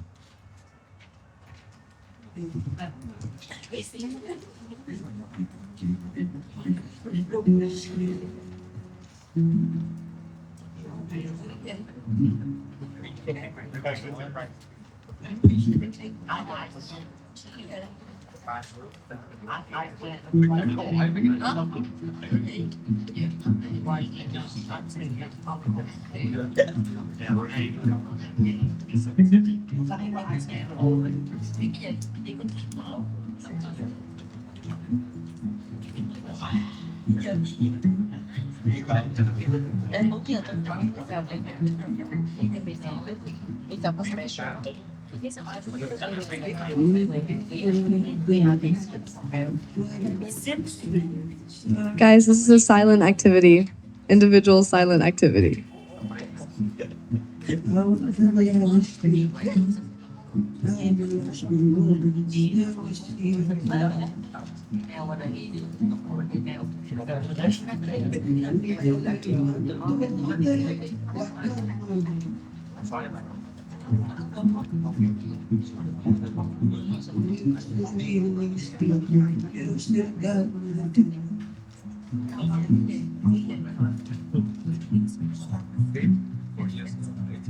Raise your hand if you're done with the activity. I just want to get a check.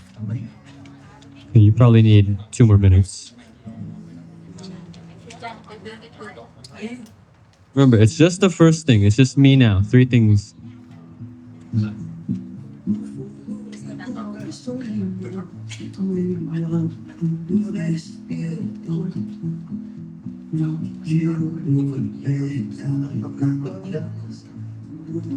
Okay, so is everybody finished with the first one? Just me now. First category. Please raise your hand if you're finished. Okay. I think everybody's done. I'm gonna go around asking you guys what you have written in for your first thing. Okay? Does anybody want to volunteer? No, just stretching. Okay, Amara's gonna volunteer. I wrote for me now, happy, undiscovered, and malleable. Malleable means moldable. So like I'm still to be formed. Means that like she can change, right? She's still very open to everything. So does anybody else want to volunteer, or I can walk around picking someone? Okay, looks like I'll pick someone. Here. Do you have 3 words yet? Okay. So my 3 words are sports, families, and learning. Could you share with me why it's important to you, those 3 words? So first of all, sports is my hobby, so that's what I like to do. And then friends, which shape me and help me on my learning, and my learning which affect my futures. Okay, what's your name? Okay, can we get a round of applause for Hua?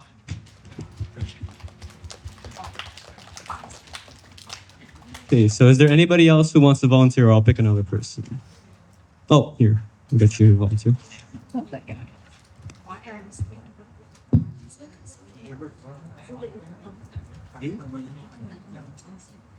So I'm feeling stressed and I'm trying to make friends and trying not to think Mark is abnormal. Those are very interesting words you've shared. Could you give us your name? My name's Nedworth. Maverick?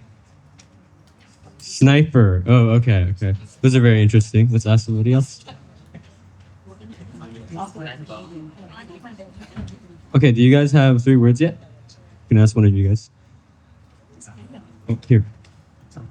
Okay, my name is Anto, and I wrote 3 words: discipline, autonomy, and knowledge, because I'm currently preparing for the 10th grade entrance exam. So discipline and autonomy is something that I have to practice, and I am practicing right now, so that it helps me self-study and revise knowledge. Knowledge is obviously something that I have to get in every single day to be able to prepare for the entrance exam.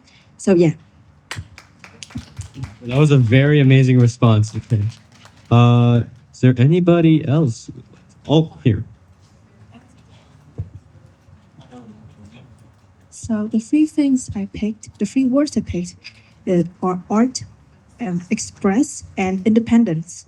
So I think that art and express are like interconnected concepts, because for express, I have a lot of words I wanted to say. I have a lot of, I think I have a lot of opinions that I just want to say out loud, but I don't have the proper vocabulary, the proper tones, or anything of a similar. I don't know how to speak to figures with more authority than me, people who I consider above myself, without sounding like I'm talking bad or of the anything of the sort.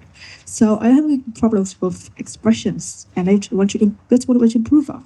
So about art, when I don't know how to express myself, I think I just go to art, because it's a very it's a pleasant outlet. It's not always my feelings aren't always pleasant, so art is always there to help me see what I've been thinking.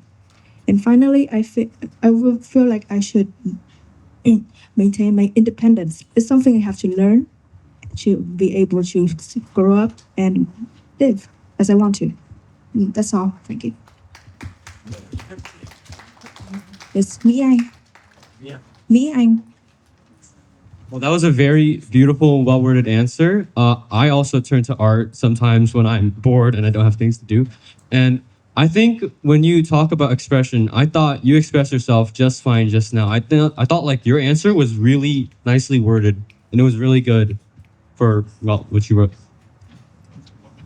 Okay, so now we're gonna continue with the next section. So this is me in 2 years. So for this, you wanna look just a little bit ahead, not too far yet, but in 2 years, where are you? I mean, you are you could be in high school, you could be in college.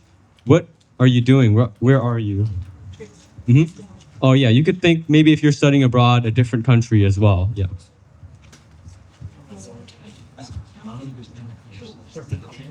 where are you? Like you can think of it in any way you want. It could be, I want to be on top of a mountain next year, in 2 years, or I want to be at my best friend's house. I want to be in Europe, in America, like in the middle of the sea, traveling anywhere. I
think they need a little more time. Maybe like let's give them 2 minutes.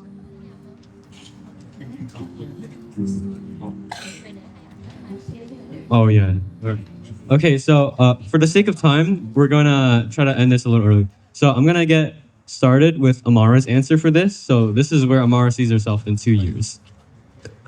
So in 2 years, I'm probably going to be in the university that I've just committed to. It's called Pomona College. It's in California. It's just outside of LA.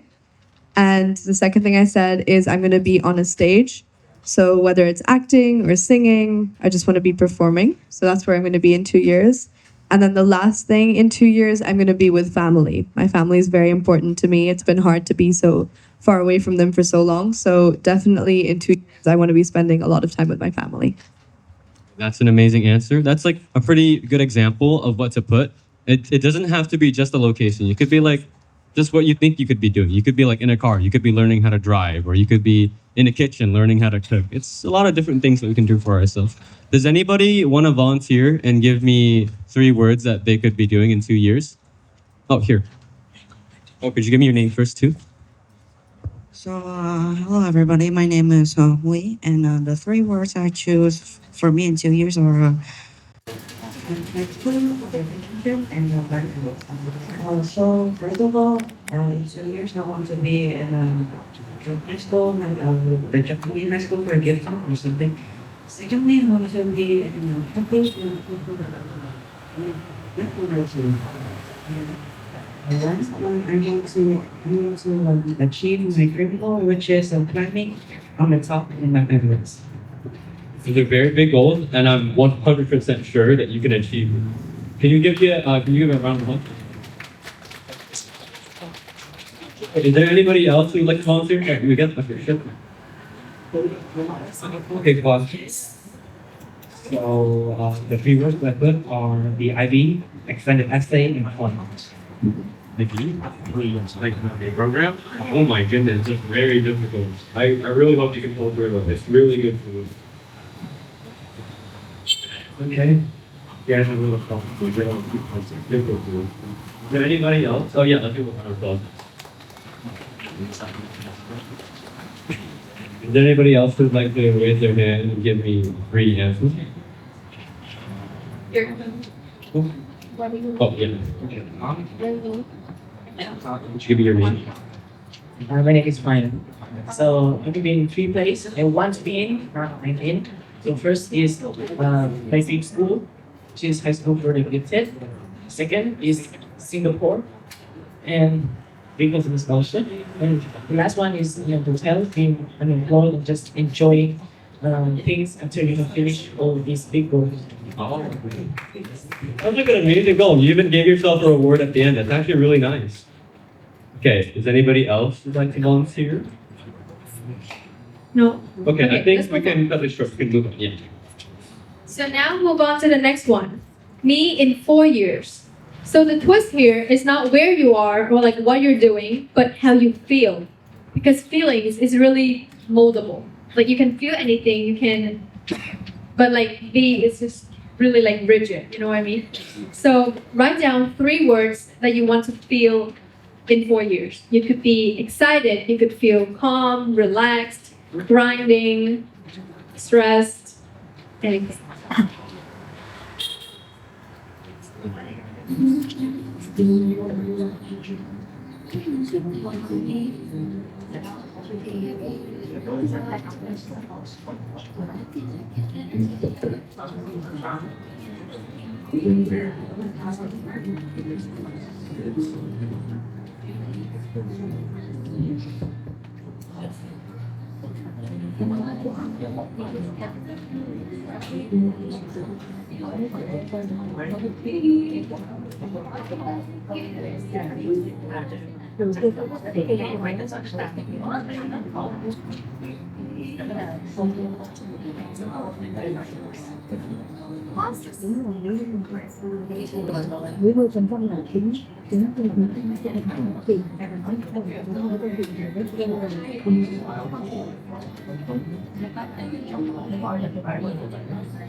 So I think everybody should be done writing the 3 words. Is there anybody who needs a little more time? Just raise your hand.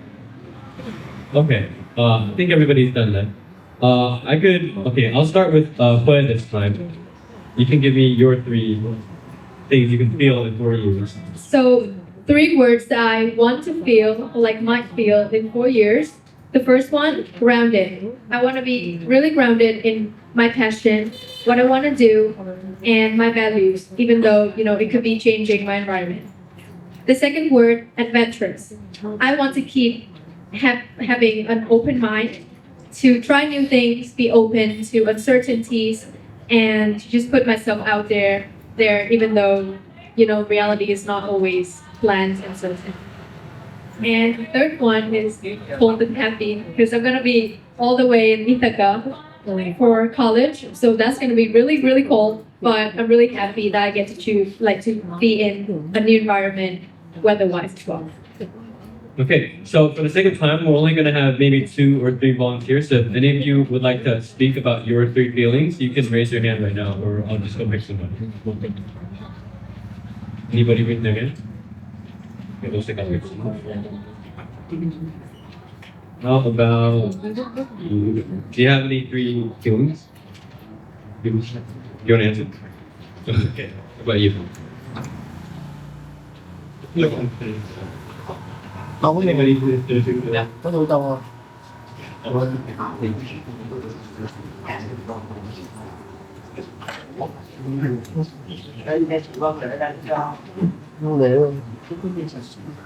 Hold on.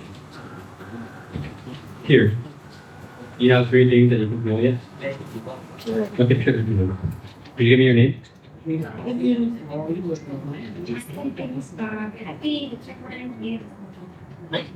So why do you think you would feel happy, determined, hopeful in 3 years?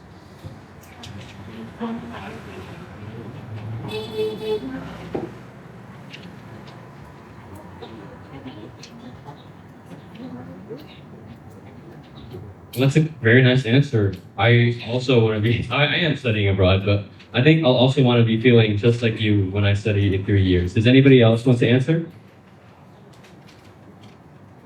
Seemed a little more of an abstract question, so we're not getting many volunteers.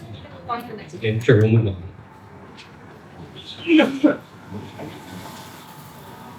So for the last of our questions, we have me in 10 years.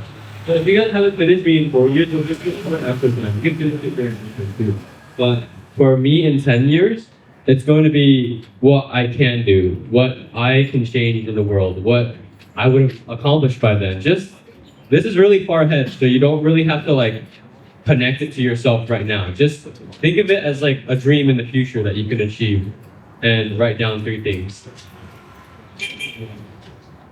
Also, we want it to be about the impact you can make. So not necessarily what country you're going to be in, but you can write that if you want, but more about how you're going to contribute to our world. So in 10 years' time, most of you will maybe be 23, maybe a little bit older, maybe college, but how are you going to make an impact and what are you going to contribute? Okay, we'll give this a few minutes to do this meeting.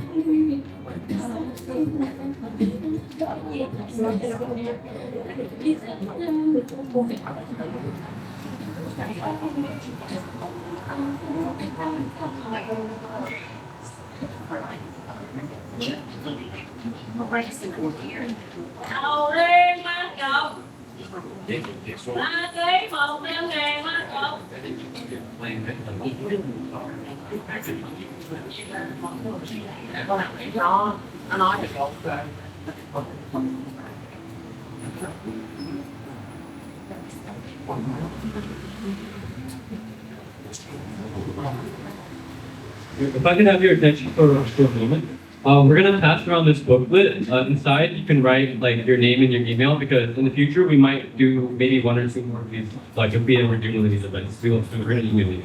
Okay? With that, I'm just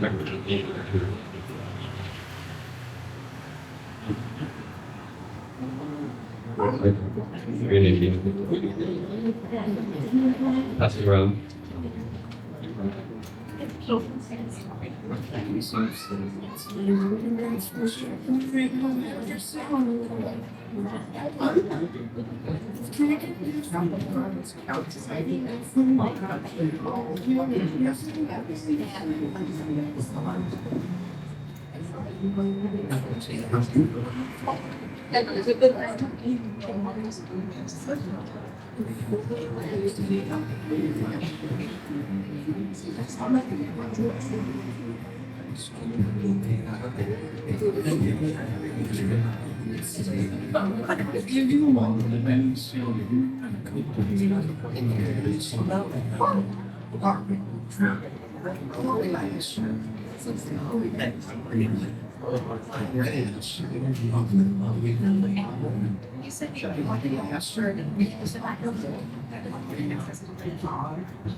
If you guys are finished and you guys don't have anything to do yet, you can turn around and talk to your neighbors about what your dreams are or what you want to do.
Okay, so I think everyone has finished their 3 things they can do in 10 years, right? Yeah, I'll do it. So can I have your attention, please? If you hear me clap once. Hear me clap twice. Hear me clap. Okay, looks like we're all paying attention now. Now, I'm going to do the part, me in 10 years. So, we're gonna ask Amara to share her 3 impacts that she's going to have. Okay. Okay, so the impact that I'm going to have in 10 years, the first one is artistic expression. So I believe, just like how she was saying before, in the power of... Okay, guys, please listen when people are talking. Thank you so much. So I believe in the impact that artistic expression can have. I believe in the impact of music and art and how it can make you feel something and connect with other people. And human connection is the root of, I think, healing our world as it is today. So that's the major one. And then me in 10 years, I want to be somebody who's perceived as kind and content and somebody who is thought of as thoughtful. Anybody else? Okay. Does anybody want to volunteer and tell us their answer is, or do you want me to come around and ask any of you? Oh, here, and watch it. Did you give your name first? My name is Nan, and the 10 years, the things that I can do is making a living. So it's not the way salary, of course. But also that I would like to pursue my future possible dream career. What if I want to do the digital side of the world, so that I can share experiences and people around the world with travel and stuff, feel about it. And also along the contemporary experiences, being able to travel around the world to understand culture, the nations, people. Really awesome goal, yeah. Right. I think it's also, I really like that one of your goals is really modest. It's just to make a good income. I think all of us can relate to that. It's just to make enough money to live comfortably and go around and have fun. Do we have any other volunteers? Or available person? Okay, looks like I fixed it. Let's see. Do any of you have the 3 words ready? Okay, let's pick. Okay, I'll pick you. Oh, you don't even have your sheet. Okay. Okay. Okay. Would you like to share your ideas? Okay.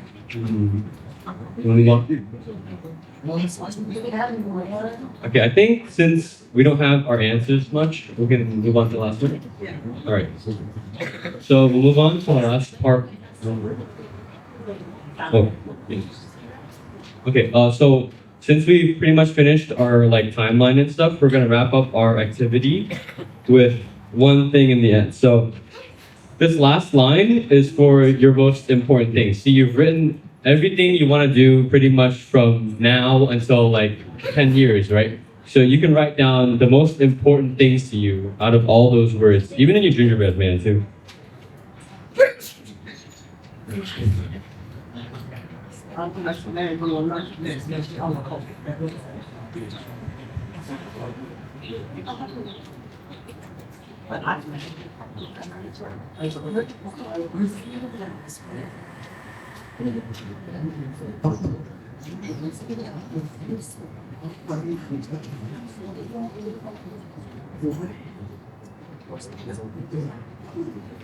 Okay, are we done? 5 seconds to wrap up when you're ready. 5, 4, 3, 2, 1. Perfect. So some of you have expressed that you don't know what you're gonna do in the future, like even 1 year from now, and we're asking you for 10 years. You know, so it's really abstract what you're being asked to do right now. And that's okay. It's okay not knowing what to do. Like if you already know that in 10 years you're going to be a doctor or like a lawyer or a teacher, then what's the fun in that? Like what's the fun in the journey of getting to know yourself with uncertainty? You know, we all have uncertainties. We all have things that we are not sure about. And it's just good because we have space to explore, space to try, space to fail, and space to get up again and do it again over and over until you are content with the reality. And in reality, you can always change that. So we want you to keep the paper that you have written, keep it in the drawer, keep it in your folder and where you can like easily look at to know about how you express yourself right now and how you see yourself in 10 years, 4 years, or 10 years from now. And know that you can always change that and always have a different picture in mind of who you will become. We'll move on to our next section. What we do? Okay, so to help you out with a lot of these these things that you want to do, these dreams and these ideas that you want to put, that you have put in your paper and you want to maintain going like into the future, we have some mindsets and some things to share, like bits of personal advice from the three of us, because we've all gone abroad and we each have our own situations. So we can give you sort of like, it's not like a guideline, but it's more of like a tip to like push forward and to continue because, well, I mean, that's what you want to do, right? You're going into the future, you're moving forward. Okay, do you want to start with yours or I could start with mine? Okay, so for my personal piece of advice for you guys is if you're ever, and even if you're not studying abroad, okay, yeah. If you're ever in a situation where you feel down, you feel like you're in a bad mood or you don't have many friends, you're lonely, or you have a lot of things to do, like a lot of work, like homework, a lot of tests. Just like think to yourself that like it's gonna be over within like, I don't know, a few weeks or so. You're gonna get over it and it's going to get better. Just keep looking forward, right? Don't dwell too much on, you know, being sad or being lonely. Just know that it's going to get better. That's my piece of advice, and that's what got me through my first year studying abroad. Okay, are you guys free to? Okay, I'll continue with ramble. Do you guys have any pieces of advice of your own that you want to share with the people here? Do you want to talk about your own mindsets or the way you think? Overhead không chị? Okay, I'll grab. You guys want to help out? Đang overhead. So one piece of advice I would like to leave you with is never take a no for a no. And like, you know, in life, Nói nó ghi rồi. you will come across situations where you'll be told no. Like, no, this is not. How did I adapt? I think I spend a lot of time calling my family. I love that we're so interconnected online because it gives us the opportunity to ask for advice from people who are halfway across the world. So there are some weeks where I called my mom and I called my dad every single day for a week straight. And it really helped me to feel connected to them and to get their advice. Because one thing I felt was that I really did feel like my parents knew better. And it was very difficult to be in an environment where I was so far away from their counseling. And I liked the freedom, I loved the independence, but sometimes I really felt like I needed them to ground me. So I would just give them a call, and that's how I kept going through the harder periods of time at UWC. Switch to our questions here because a lot of you guys actually uploaded in the Padlet here. You want to answer any questions? Was there anything that was a culture shock to you while abroad? Definitely a lot. I did not eat uncooked salad until I came to UWC Costa Rica. Because you know we cook our salad and all they eat is uncooked carrots. So I felt like a giraffe eating those uncooked salad. It was weird to me, but I got used to it eventually, and the food was fine afterwards. Another culture shock that I felt was that in Vietnamese schools, you hang out in groups, right? Like you have a group of friends and you hang out, you go eat lunch when you go out during recess, anything. Wait, can I have your attention, please? You listening? But I think abroad, in most schools, the social dynamics are really different. You don't hang out in groups, you hang out individually or like in groups with more open groups. So today you can eat lunch with these people, tomorrow you can eat lunch with other people. So at first it might feel like you don't have anyone calling you out to lunch. But it's up to you at the end of the day to go out your comfort zone, to put yourself out there, and to go to a random table, sit down, and start a conversation with people. So I think that was one of the biggest culture shocks for me as well, like not having rigid groups. Perfect. I'm just going to react to the ones that we answered. So, how did you manage the time in the IB program where you have EE, TOK, IB subjects, and CAS, and somehow you can still enjoy it?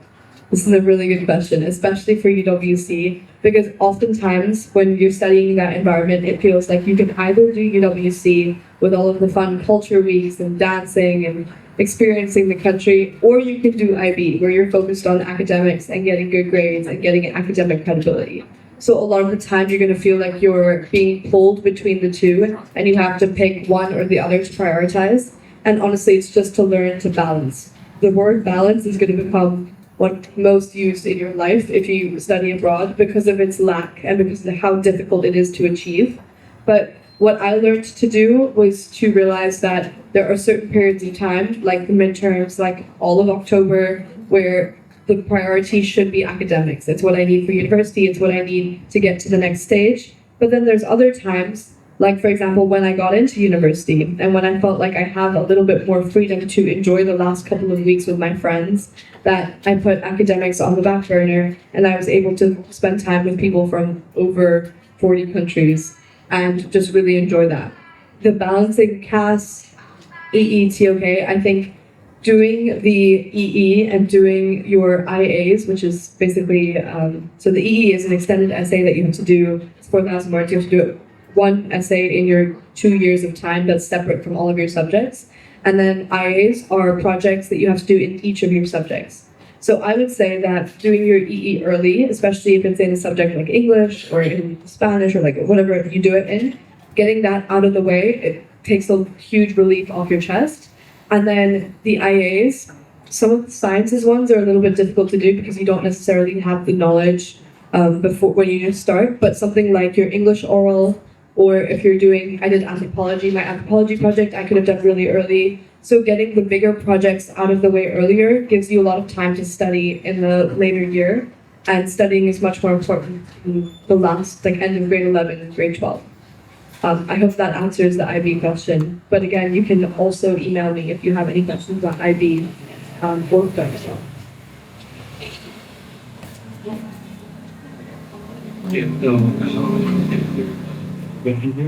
So how to be mentally ready for studying abroad and where are we going to live? So for the first question, we kind of went over it earlier as well, but like you don't have to be completely ready. You don't have to have it completely figured out. But just know that when you study abroad, like there's a lot of things that are gonna catch you off guard or things you don't expect. So try to keep an open mind and try to be optimistic about all your experiences when you study abroad. And for the second one, where are we gonna live? So when you go abroad to study, usually your school will have a dorm for you to live in and you will have to pay those costs. Or if you have a scholarship, they will cover it for you. Or if not, let's say you're a little older and you're past 18, you can rent someplace near the school as well. Or you can rent a university dorm. Otherwise, what I'm doing right now is I'm living with a family member. I'm actually really lucky to have my aunt be close to the school I'm going to. So I'm going to be living with my aunt. But when I go to university, I'm also going to have to move out. And the main places you're going to stay are a rental place or maybe a university dorm. Get to know. Okay,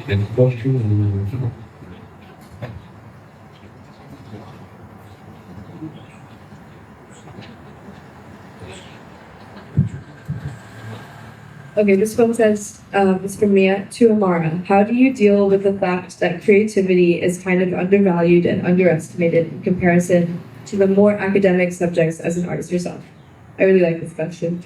Okay, so I think another huge thing is that my parents are very, very supportive of me having a interest in the artistic expression because I've never put that as secondary to my grades. So I've always made sure that I have the highest academic standing so that anything that I pursue outside of that isn't separated, it's in addition. So I think that if you're trying to get into places that are very competitive, especially US universities and things like that, it's very important to have an academic base where nobody can doubt or question that you have good academic strength and value. But once you have that, and I know that's difficult to achieve, once you have that, anything that you build on top is additional. It's not instead or in place of. So for me, the artistic expression brings me so much happiness and so much excitement and joy when I'm doing it that it is my hobby, but it's also something that I want to pursue, but I'm not doing it as my only path. I'm going to a university where you learn anthropology and math and English and all of these things all in the same time, at the same time as each other. So I never would bank on something that I feel like doesn't provide me with enough skills to operate in the professional world because I believe in leaving as many options open for yourself as long as possible. So I know that I don't necessarily want to be a lawyer or a doctor or an engineer because those modes of or those professional fields require specific education and to go through certain paths. But because I know that I don't necessarily want those paths, it's much more open in a liberal arts curriculum or in a UWC or doing the IB where you learn a lot of different subjects and you're given a couple skills and going in depth in a breadth of things and not just having to focus in one thing. So that's how I make sure that I maintain my own value and I can add professionally as well as artistically. Answer it? Yeah? Okay, awesome. I really like this question. Is personal growth from studying abroad caused by the foreign education itself or simply by being forced out of your comfort zone? I really like this. And the answer is both. It could be the foreign education system if you choose to do, I don't know, the AP, the IB. It's really different from what you are exposed to right now here in the public education system because we are, it's focused more on critical thinking and how you want to expand, but on different subjects and majors as well, and not just English, literature, or math. So, for example, in the IB, we have 3 higher level subjects and 3 standard levels. So for my higher levels, for example, I did global politics, which is not necessarily being offered here in public high schools. I did economics and math. And for my standard level, I did ESS, environmental science, Spanish, AB initio. So, there are a lot of opportunities that the foreign education system can bring to you. And they allow you to be exposed to different structures, different standardized testings, and also marking systems. Okay, so I'll continue. I'll answer this one that just popped up. Okay, this one says, picture it in your mind. If your family has a funeral as a student studying abroad, does the U.S. government provide privileges for us to go home and attend the funeral?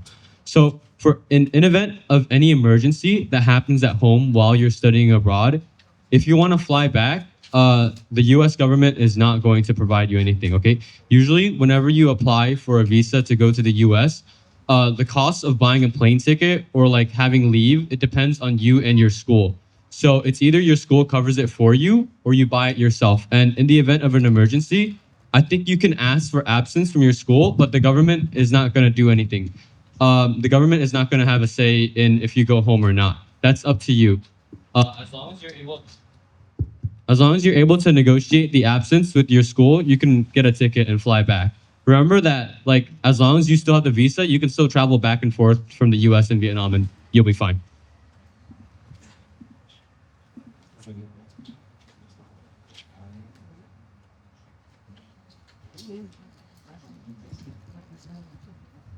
Does anyone have any questions they want to ask out loud, just while we're reading through the Padlet?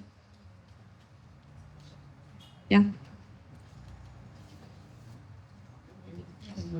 So this is just like a little outside the box question, but I want to ask like all three of you, each one of you, what kind of impact would you like to have in the world? What kind of mark would you like to add on to the whole list of people in the world, 8 billion people on planet Earth?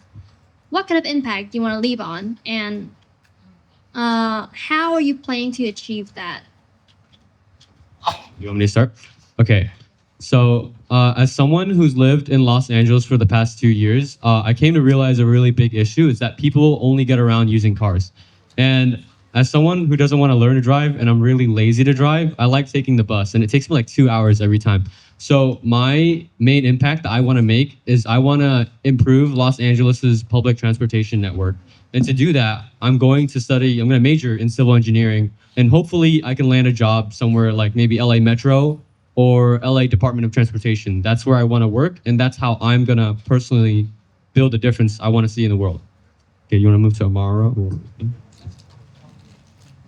So I'm a really strong believer that wherever you are in stage of your life, you can make an impact based on what you have right now. It does not necessarily mean that you have to make an impact to 8 billion people out there. It could be within your classroom, within your community, within your country, anywhere possible. So for me, I'm really passionate about education and seeing that there are a lot of children in Highlands area and central areas in Vietnam who does not have access to even basic education. Makes me want to make a change in that aspect. And next year, I'm going to university to study business. So I want to use business as a tool to scale education, not seeing business as a prospect to profit, but more of like a tool to scale education, to allocate resources, and to improve the system in general. So that's what I want to do, and scale education and make it more accessible to more people. In terms of the impact that I'd like to have, I touched on this briefly, but I am very passionate about the idea of access to education, similarly to what Quay was saying, but specifically with children in the African context, because Africa has been left out of the conversation for so long in so many different fields. It is something that I've experienced even growing up in Kenya and having the British colonial influence, much like you guys have colonial influence here, still leaving its impact. It's something that I've felt growing up, where Kenyan history took a backseat to learning about the Tudors and learning about the Aztecs and ancient history, ancient civilizations that had absolutely nothing to do with the African context, but rather the British context. And so even with that, I was getting a private education in a really good school in the Kenyan context, but I could see that there were so many other people who, even in the public education system, were not getting the same access. And so there's a foundation that I helped run called the Metanoia Foundation, which is in Kenya, which looks at bringing mental health awareness and education rights to orphaned children. So we work in a children's center or a rescue center. It's like an orphanage. And we focus on doing play therapy or different kinds of therapy that are bringing these children the kind of access where they would no longer have that in an orphanage, because orphanages are very focused on sorry, I'm trying to condense this into a small explanation. It's a very long explanation. But orphanages are very focused on providing for the physical needs of a child, right? Food, water, shelter. But the mental needs and the emotional needs of children are just as important, because those are the things that can prohibit them from receiving the education that then lets them leave the poverty cycle. So for me, I'm very passionate about bringing mental health awareness to the forefront of childcare, and for that to allow for education past that. Okay, so for the sake of time, we're about to run out of time. So I'm going to answer only one more question, and this one's from Whimsical Axolotl. Okay, do you have any regrets? One thing you wish you remembered to do earlier, or one thing I wish I'd participated in. So as someone who's been abroad for like 2 years, for my first year, I was really, really shy, and I didn't want to participate in anything. I didn't really know what to do, and I didn't reach out to friends earlier. That's my biggest regret, because there were a lot of people that were ready to accept me, that were ready to like hang out with me and have fun. But since I was so shy, I didn't really talk to them at the start. And so my first year studying abroad was really, really boring, and I feel like I wasted it. Like if I could go back, I would have signed up to join the school jazz band, to play and to have fun and to actually make friends. Okay, I'm gonna leave this up here because for the sake of time, I think we've run out of time now, I right? think we're about to run out. So I will leave this here. If you guys have any questions, you can email us. And we're also just gonna be here for the next 10, 20 minutes if you wanna just come and chat. We'd love to get to know you guys better. And thank you so, so much for taking the time to come with us. And we hope that this has answered some of your questions, maybe gotten over some of your fears. And yeah, I had a really good time. So thank you. Thank you so much for joining and listening. I hope that you guys have learned something new today. Keep your gingerbread man, look at it as you go. And here are some of our contacts, like Amora said. So feel free to connect to us whenever you want, or like whenever you have any questions.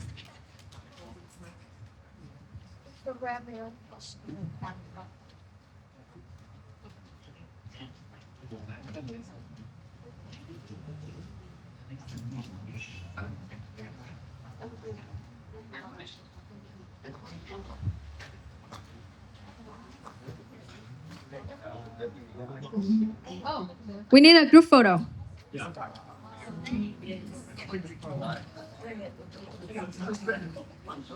So cute. Cho tràng pháo tay cảm ơn ba diễn giả. Rồi, bây giờ tụi con đứng lên nha, xong rồi lên trên này để chúng ta chụp một bức hình lưu niệm. Mai mốt gặp nhau. Xin mấy phụ huynh nam xếp cái ghế đằng trước á.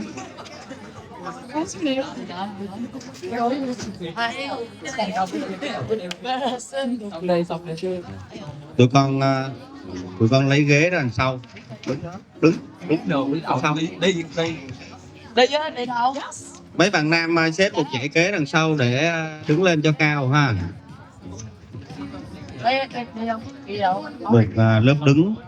Một lớp đứng trên ghế, một lớp đứng dưới nền và một lớp ghế ngồi.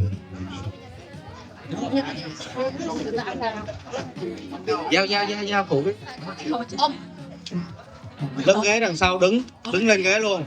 Rồi một lớp bỏ giày ra đứng lên ghế. Một lớp đứng dưới nền và một lớp ghế phía trước ngồi là thấy được mặt hết. Mình lại cái cô thấy rẻ gì á, đứa nào sẽ là cái rồi rồi mất rồi tạo rồi gì nghiệp ai cho mày vào đâu mày quen xin mà mày Bảo phụ cái phụ các bạn đứng sau đứng lên ghế đi con. Bác Tấn xếp cho lẹ. rõ rồi Ai đứng đằng sau đứng lên ghế đi con. Tú đứng lên ghế luôn, đứng lên ghế. Rồi hàng đầu tiên ngồi lên ghế. Hàng đầu tiên ngồi lên ghế. Kéo ghế vô. Hàng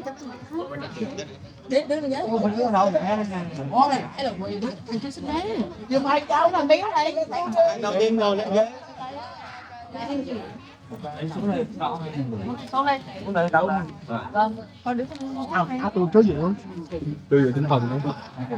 Rồi hàng đằng sau con đứng lên ghế đi. Đứng lên ghế đi. Rồi hàng đằng sau đứng hết lên ghế. Hàng đầu tiên đó thì ngồi lên ghế. Ba hàng. Rồi hàng đầu tiên tụi con ngồi lên ghế. Hàng ở giữa và đứng đúng rồi, đứng dưới sàn. Rồi ở giữa đây Mark Emma với Amora đâu rồi? Mark đâu? Rồi ok. Rồi phụ huynh qua hai bên luôn. Phụ huynh lên đứng qua hai bên cho nó vui. Phụ huynh lên đi cho nó vui. Đứng vô góc đi, anh vô luôn. Phụ huynh đứng vô làm kỷ niệm. Phụ huynh đứng lên, phụ huynh. Đứng lên cho các con cho vui, đứng lên đi. Kỷ niệm có phụ huynh cho các con vui. Phụ huynh. Mày đứng xuống. Ủa, với bạn già đâu? Này đốt số. Cao Rồi để từ từ nha. Cái ảnh này phải đẹp. Kéo ghế cho khen. Vô luôn đi con. Mẹ cho cái gì mẹ vô em phải vô phải vô. Bên Mỹ Anh kìa hai bên góc. Kéo cái bàn này ra chút. không ai đâu mà nó Kéo cái bàn dùm nhờ chỗ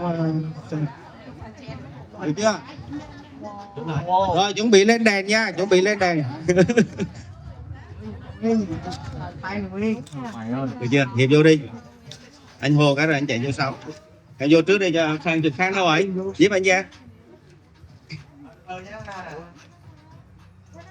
Con mày nên làm một gì đó. Vô đi con gì? Ai nữa không? Rồi giờ anh hô cái bây giờ 1 2 3 là mình đọc chữ y nha. Y nha làm nháp cái 1 2 3 y vậy nha. Rồi giờ chưa mấy rồi lại nha. 1 2 3 y rồi giờ a nha. 1 2 3 a rồi giờ để bác vô. Giờ mới làm thiệt nè. Rồi 1 y nha. 1 2 3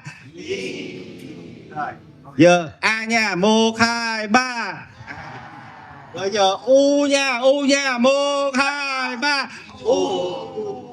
Rồi xin cảm ơn tất cả các con. Có dặn dò gì không? Từ từ tụi con có muốn làm những buổi như vậy tiếp theo không? Ai muốn vô tay? Hả? Guys, can I take a selfie? Wait.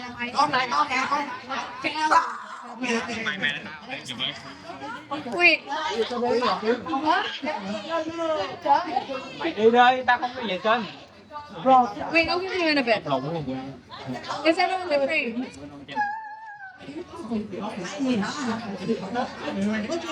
Wait.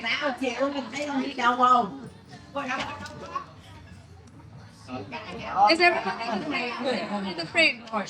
Wait. Wait, I'm không bây giờ thấy mình luôn á. Thôi. Wait,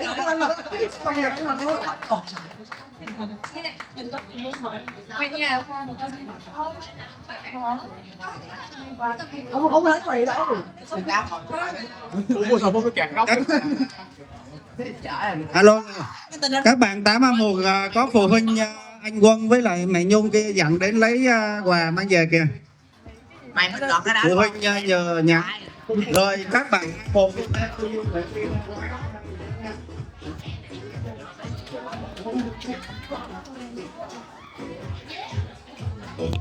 Con này nó lấy găng tay của nó đeo của em để coi là lấy mày đi.